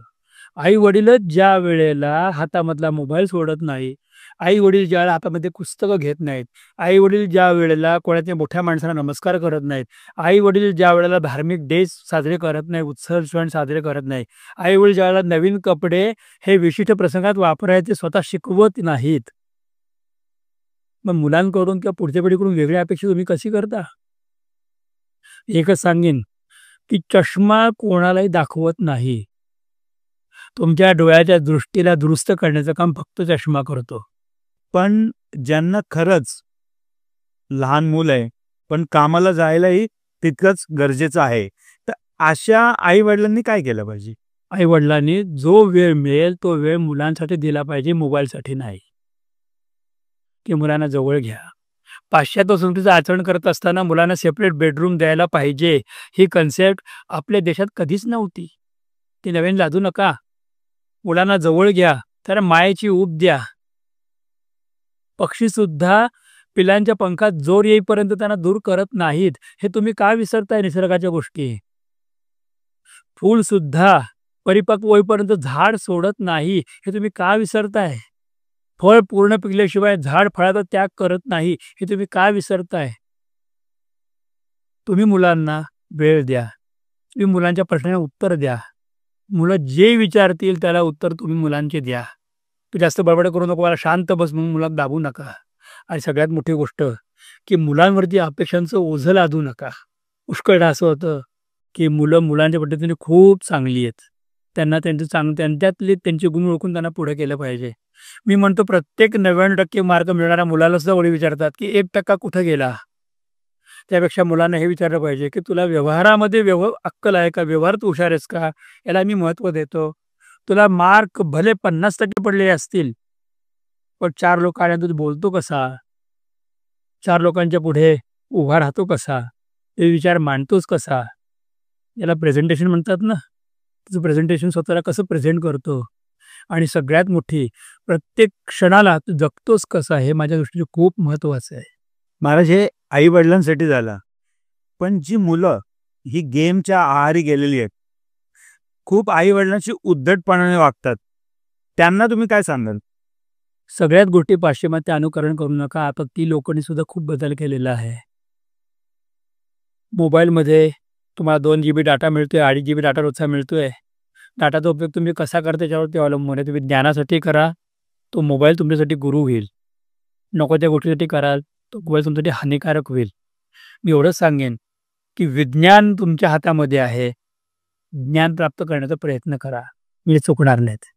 महाराज तुम्ही प्रवचन करता, खूप लोकांमध्ये त्यांच्या आयुष्यामध्ये त्याचा फायदा होतोय आणि बदलही होते, पण तुम्ही जेव्हा प्रवचन करता तेव्हा तुमच्या आयुष्यामध्ये काय बदल होतो?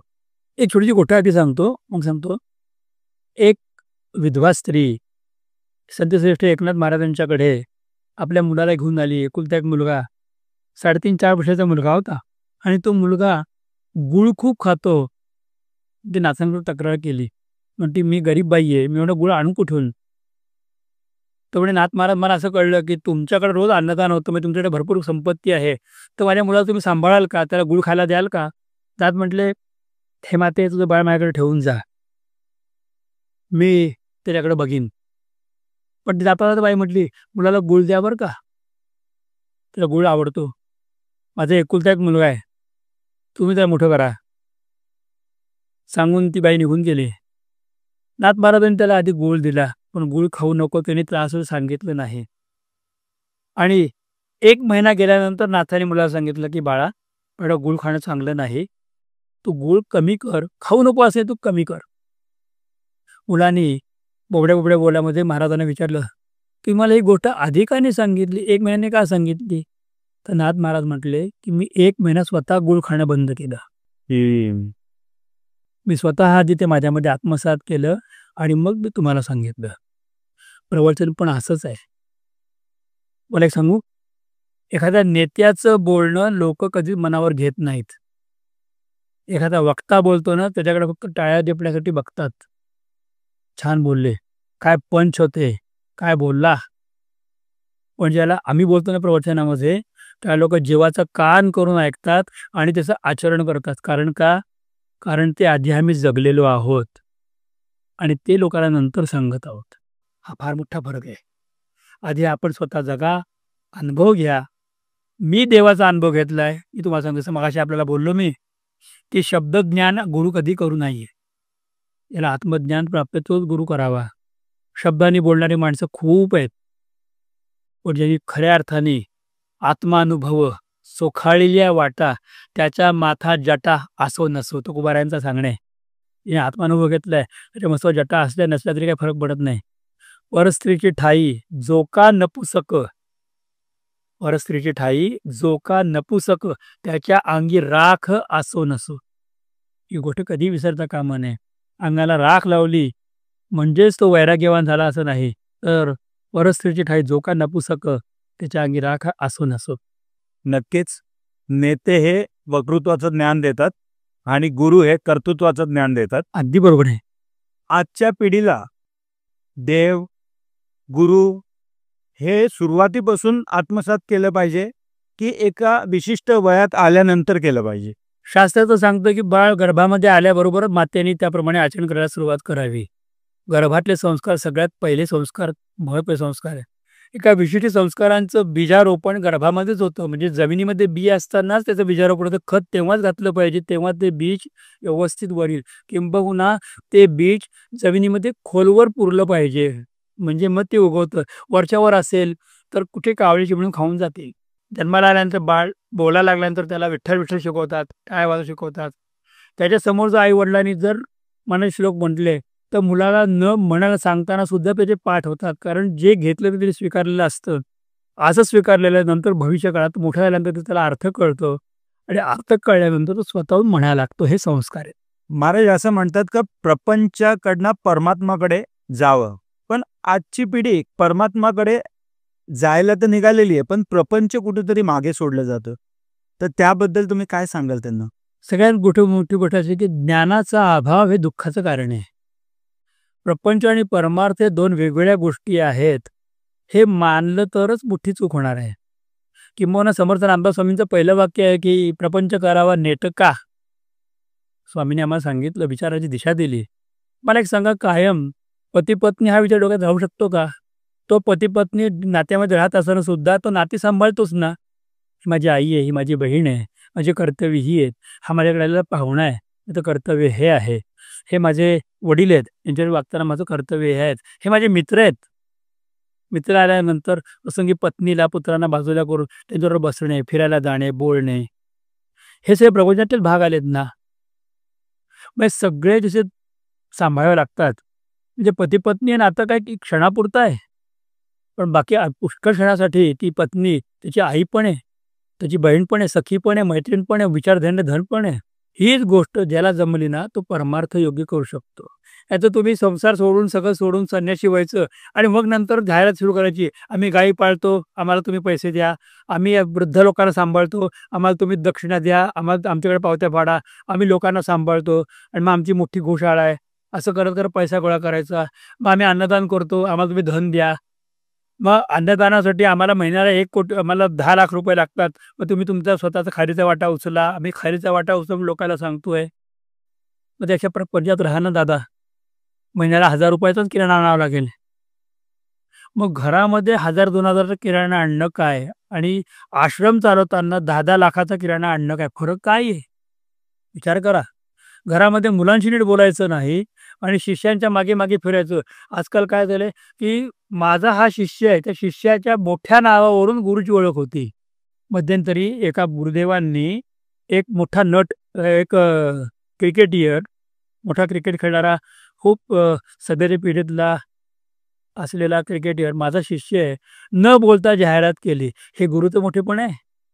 मग शिष्यांवरून ज्या वेळेला गुरु स्वतःचं मोठेपण करायला जातो, तिथे तो ना अध्यात्म करत, ना परमार्थ करत, ना संसार करत. पण गृहस्थाश्रमात राहणे तुकोबाराय महाराज श्रेष्ठ गुरु आहेत. पत्नी आहे, कटकट करते, रोज त्रास देते, बोलतीये, पण कधी तिने त्याचा तिरस्कार केला नाही. एकनाथ महाराज पत्नी आहे, पण कधी तिरस्कार केला नाही.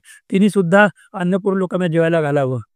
एकदा तर एकनाथ महाराजांची शांतीभंग करण्यासाठी एका माणसाने चपले सगट वाढणाऱ्या, अन्न वाढणाऱ्या गिरिजाबाईंच्या, म्हणजे एकनाथ महाराजांच्या पत्नीच्या खांद्यावरती उडी मारली. नाथबाबा एवढंच म्हटले की अगं आपला हरियेवर का, सांभाळ त्याला, पडू देऊ नको. ही वैचारिक ताकद आली तर परमार्थ करता येतो. परमार्थ म्हणजे वेगळं काही करतो असं जो कोणी म्हणेल तर ते सरळ सांगावं की मिरचीच्या झाडाला आंबे लागलेत. महाराज, शिष्यांना गुरु मिळणं हे सौभाग्य असतो. उत्तम गुरु मिळणं हे तर अतिसौभाग्य असतो. पण गुरूंना देखील एक चांगला गुरु मिळणं हे खूप महत्त्वाचं असते. तर तुमच्या आयुष्यातला असा सर्वोत्तम गुरु तुम्ही कोणाला मानता? आपल्या प्रश्नामध्ये मी थोडासा बदल करेन की सर्वोत्तम शिष्य मिळणं हे जितकं महत्त्वाचं आहे, तसं गुरूंना पण सर्वोत्तम शिष्य मिळणं हाही महत्त्वाचा भाग आहे. अनेक गुरु आहेत पदावरती बसले की त्यांना उत्तम शिष्य मिळाला पाहिजे. किंबहुना वडिलांची अपेक्षा असते की मुलाकडून हारावं, आपल्या पुढची पिढी मुलगा व्हावं. खालची पायरी खालची व्हायला तयार असते, कारण वरची पायरी तयार व्हावी. थोडंसं मी सांगू इच्छितो की मी जेव्हा लहान होतो त्यावेळेला थोड्या काही परिस्थितीमुळे मी अल भागवत नावाच्या एका व्यक्तीला फार मानायचो. ज्योतिषशास्त्रामध्ये पारंगत होते, दत्ताची खूप मोठी उपासना करायचे आणि अचानक धनलाभ योग, अचानक याची, आज हे अल भागवतांची पुस्तकं ही खूप छान मार्गदर्शक आहेत. अशी पुस्तकं मी आणली आणि ती पुस्तकं मी वाचत होतो आणि त्याच्यातून माझ्या व्यवहारातल्या जीवनाला मी सांभाळत होतो. माझे ज्यांच्याकडून मला गुरुमंत्र मिळाला किंवा ज्यांची माझ्यावरती कृपा झाली ते माझे सद्गुरू दरवर्षी कार्तिक वारीसाठी, आर्थिक वारी केल्यानंतर आळंदी वारी करण्यासाठी पुण्यामध्ये येत असत. मी पुण्यात राहत होतो. तर 2च खोल्यांचं घर होतं आणि वरती फळीवरती ती पुस्तकं बघितली आणि त्यांनी बघितलं, ही पुस्तकं कोण वाचतं? तर मी पटकन म्हटलं, मी वाचतो. म्हणजे वा, तुमचा अभ्यास झालाय? म्हटलं हो वाचतो मी. त्यांनी माझ्या पुढे एक समस्या टाकली, तिथे ते उत्तर, आणि तेव्हा सांगितलं की ह्याच्यापेक्षाही उत्तरं वेगळी आहे. शास्त्रामध्ये 1+1=2 हे वाक्य आहे. पण ज्याला कंसामध्ये एखादी जर प्रश्न आला म्हणजे 1+1 कंस काहीतरी गोष्ट टाकली आणि पुढे गेले तर आधी कंस सोडवावा लागतो हे कळायला पाहिजे प्रत्येकाला. कंस सोडवला आधी सगळ्याचे कंस सोडवल्यानंतर मग ती बाकीची बेरीज वजाबाकी करावी लागते. शास्त्र मर्यादा आहे. मग विचारांची दिशा बदलली. मग करताना थोडं दत्त भगवंताच्या मागे लागलो. मला गुरु मिळावा आणि गुरुग्रंथाची पारायणाला सुरुवात केली. पारायण करता करता मग मनोमन ठरवलं की आपल्याला गुरु म्हणजे एकच नरसिंह सरस्वती स्वामी महाराज गाणगापूर हे आपले गुरु. मग त्यांना गुरु मानून सेवा सुरू केली. आणि एक दिवशी मी त्यांना प्रश्न विचारला की महाराज तुम्ही माझे गुरु आहात, तुम्ही मला दर्शन नाही देणार, मानवाच्या रूपात येणार नाही तुम्ही माझ्याकडे, मला डोक्यावर हात ठेवणार नाही, माझ्या पाठीवर फिरवणार नाही, मी चुकलो तर थोबाडीत मारणार नाहीत, असं मी त्यांना मनोमन विनंती केली. त्यावेळेला पारायण दत्ताचं चालू होतं आणि माझे गुरु महाराज त्याला पुण्यामध्ये आले. आल्यानंतर मला म्हटले की अरे आम्ही आळंदीला निघतो, तुला यायचं का? तर गाडीत जायला मिळते, चला. त्यांच्याबरोबर गाडीमध्ये त्यांचे शिष्य वगैरे आम्ही सगळे 2-3 गाड्या करून आळंदीला गेलो. ज्ञानेश्वर महाराजांचं दर्शन वगैरे घेतलं आणि तिथेच मुक्ताबाईंच्या अंगणामध्ये बसलो असताना हरिपाठ सुरू झाला आणि डोक्यामध्ये माझे विचार यायला लागले की मी दत्त भगवंतांना इतक्या वेळा गुरु मागितले पण मला गुरु देत नाहीत. एवढी लोक यांना गुरु करतात, मी यांच्यामध्ये दत्त भगवंतांना का पाहू शकत नाही? एवढं म्हटल्याबरोबर महाराजांच्या 3 टाळ्या वाजल्या. पण त्यांच्याकडे बघितलं, मी खाली मानून हरिपाठ करत होतो. महाराजांकडे बघितलं, त्यांनी असं बोट केलं, इकडे ये. सगळ्यांचा हरिपाठ चालू असताना आम्ही जवळ गेल्यानंतर नाही आमच्याकडे पहा. बघितलं तर मला दिगंबर अवस्थेमध्ये फक्त लंगोट लावलेले दत्त भगवंताच्या रूपात महाराज मला दिसले आणि एक वाक्य बोलले, ज्या वेळेला आम्ही आणि ते वेगळे नाहीत हे तुझ्या मनातला भाव पक्का झाला तर आम्ही तुला दर्शन दिलं. आणि त्याला अनुग्रह द्या म्हटल्यानंतर अनुग्रह एकच आहे, तू शहाणा हो आणि अनेकांना शहाणा कर, हा माझा अनुग्रह आहे. तू पहिल्यांदा शहाणा हो आणि मग इतरांना काहीतरी सांग. मग लौकिक मंत्र दिला, अवसर केलं. तेव्हा मला कळालं की मी एखाद्या गोष्टीला गुरु मानतोय. महाराजांना मला छान सांगितलं होतं, आपण जे आरशात पाहतो ना, लोक म्हणतात की आरसा आपल्याला आपलं खरं खरं दर्शन घडवतो. महाराज म्हटले, हे वाक्य जो पण डोक्यातनं जात नाही ना तोपर्यंत तुला आरसा कळलाच नाही. म्हटलं म्हणजे काय? तुम्ही आरशात पाहता त्यावेळेला तुम्हाला आरसा तुमचं दर्शन घडवत नाही, तुमच्या विरुद्ध दर्शन घडवत असतो, हे कळलंच पाहिजे. आरशामध्ये माझी उजवी बाजू मला डावी दिसते, डावी बाजू मला उजवी दिसते. विवेकाने कळलं पाहिजे की उजवं आणि डावं काय आहे. खऱ्या ड्रायव्हरला कळतं की साईड मिररमध्ये सुद्धा मागून येणारी गाडी नेमकी कुठे आहे. हे ज्याला कळतं ना, ह्याचंच नाव गुरु आहे. त्या गोष्टी कळाल्यानंतर मग साधा सांगितलेला शब्दसुद्धा परवडीचा ठरतो. तिळा तिळा दार उघडसुद्धा मंत्र ठरतो आणि हृदयाचं कपाट उघडलं जातं आणि मग आपला पुढे जाण्याचा मार्ग दिसतो. अशा रीतीने मला सोनगिरी संस्थानमध्ये माझे गुरु प्राप्त झाले. त्याच्यानंतर मला मग आपोआपच त्यांचे गुरु या सगळ्या गोष्टीबद्दल कळाल्यानंतर मला कळालं की अरे केवढी मोठी परंपरा आहे ही. या परंपरेकडे आपण लक्ष कधी गेलंच नाही की अध्यात्माबरोबर देशसेवा, त्याबरोबर मानवसेवा, त्याबरोबर सर्वसामान्यांना जवळ घेऊन जाणं, हे सगळ्या गोष्टी ज्यांच्याकडे आहेत अशा परंपरेला आपण मिळालं. हातामध्ये काठी घेऊन चालावं लागतं हे म्हातारपण आहे, पण आपण काठीवरून इतरांना हाताला घेऊन चालणं हे खरं तारुण्य आहे. हे मला माझ्या गुरूंनी शिकवलं. महाराज, समाजाला किंबहुना युवा पिढीला तुम्ही असं काय कान मंत्र द्याल की आजच्या जीवनामध्ये ते यशस्वी ठरतील? सगळ्यात पहिला की मी हे पहिल्यांदा डोक्यात घ्या की तुम्ही मनुष्य आहात, म्हणजे इतर प्राणीमात्रांपेक्षा वेगळे आहात. तुम्हाला देवाने विचार करण्याची शक्ती दिलेली आहे, तुम्हाला हास्य दिलेलं आहे, तुम्हाला विचार देता येतात. त्याबरोबर एक गोष्ट तुम्ही भगवंताचे आभार मानून गोष्ट जाणून घ्या की तुम्हाला विसरायला पण देवाने शिकवलं आहे. सगळ्याच गोष्टींचं गार्बेज डोक्यात साठवायची गरज नाही. काही गोष्टी बुद्धिपूर्वक विसरा, झालेले अपमान त्रास बुद्धिपूर्वक विसरा आणि सत्कर्माला, चांगल्या कामाला, पुढच्या आयुष्याला तुम्ही सामोरं जा. आणि दुसरी गोष्ट की मी ज्याला कोणाला मानता त्या देवतेला, त्यालाच गुरु माना सुरुवातीला. आणि त्या देवतेची काहीतरी उपासना म्हणजे स्तोत्र म्हणा, एखादा मंत्र म्हणा किंवा एखादं कुठली तरी छान गोष्ट तुम्ही त्याची नियमाने करा. काही नाही जमलं तर नियमाने त्यांना नमस्कार दिवसातून 3दा करा. सकाळी उठल्या-उठल्या तुमच्यामुळे मला दिवस सुरू झालाय. दुपारी जेवायला बसताना तुमच्यामुळे मी आज पोटभर मनाप्रमाणे खाणार आहे. रात्री झोपताना जे काही दिवसभरामध्ये केलं ते तुम्ही साक्षी आहात, तुम्हाला अर्पण असो. एवढ्या बुद्धीने फक्त करा. योग्य वेळी योग्य व्यक्ती गुरु म्हणून समोर येईल. तुम्हाला पुढचा मार्ग दाखवेल. कारण खरा गुरु कोण असेल तर तुमचे गुरु तुम्हीच आहात. तुम्हीच तुमच्या जीवनाचे खरे मूर्तिकार आहात. तुम्ही तुमच्या जीवनाचे बनवणारे खरे ताकदवान पूर्ण आहात. आधी तुम्ही ओळखा की तुम्ही मनुष्य आहात. सगळ्या गोष्टी तुम्हाला सहज अवगत होतील. आणि मनुष्य हे कळण्यासाठी देवाने दिलेल्या अनंत गोष्टींच्यापैकी सगळ्यात मोठी गोष्ट तुम्हाला कळली पाहिजे. ती गोष्ट म्हणजे कोणती गोष्ट विसरायची हेही लक्षात आलं पाहिजे. काही गोष्टींना विसरता आलं पाहिजे आणि काही गोष्टी आठवणपूर्वक हृदयाशी जपल्याही पाहिजे.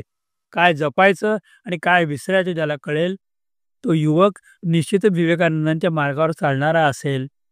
तो भगवान श्रीकृष्णांचे विचार मानणारा असेल. तो भगवंताला मानणारा असेल. गीतेचं तत्त्वज्ञान जाणणारा असेल. भागवताप्रमाणे जगणारा असेल. यशस्वी तर असणारच असणार आहे.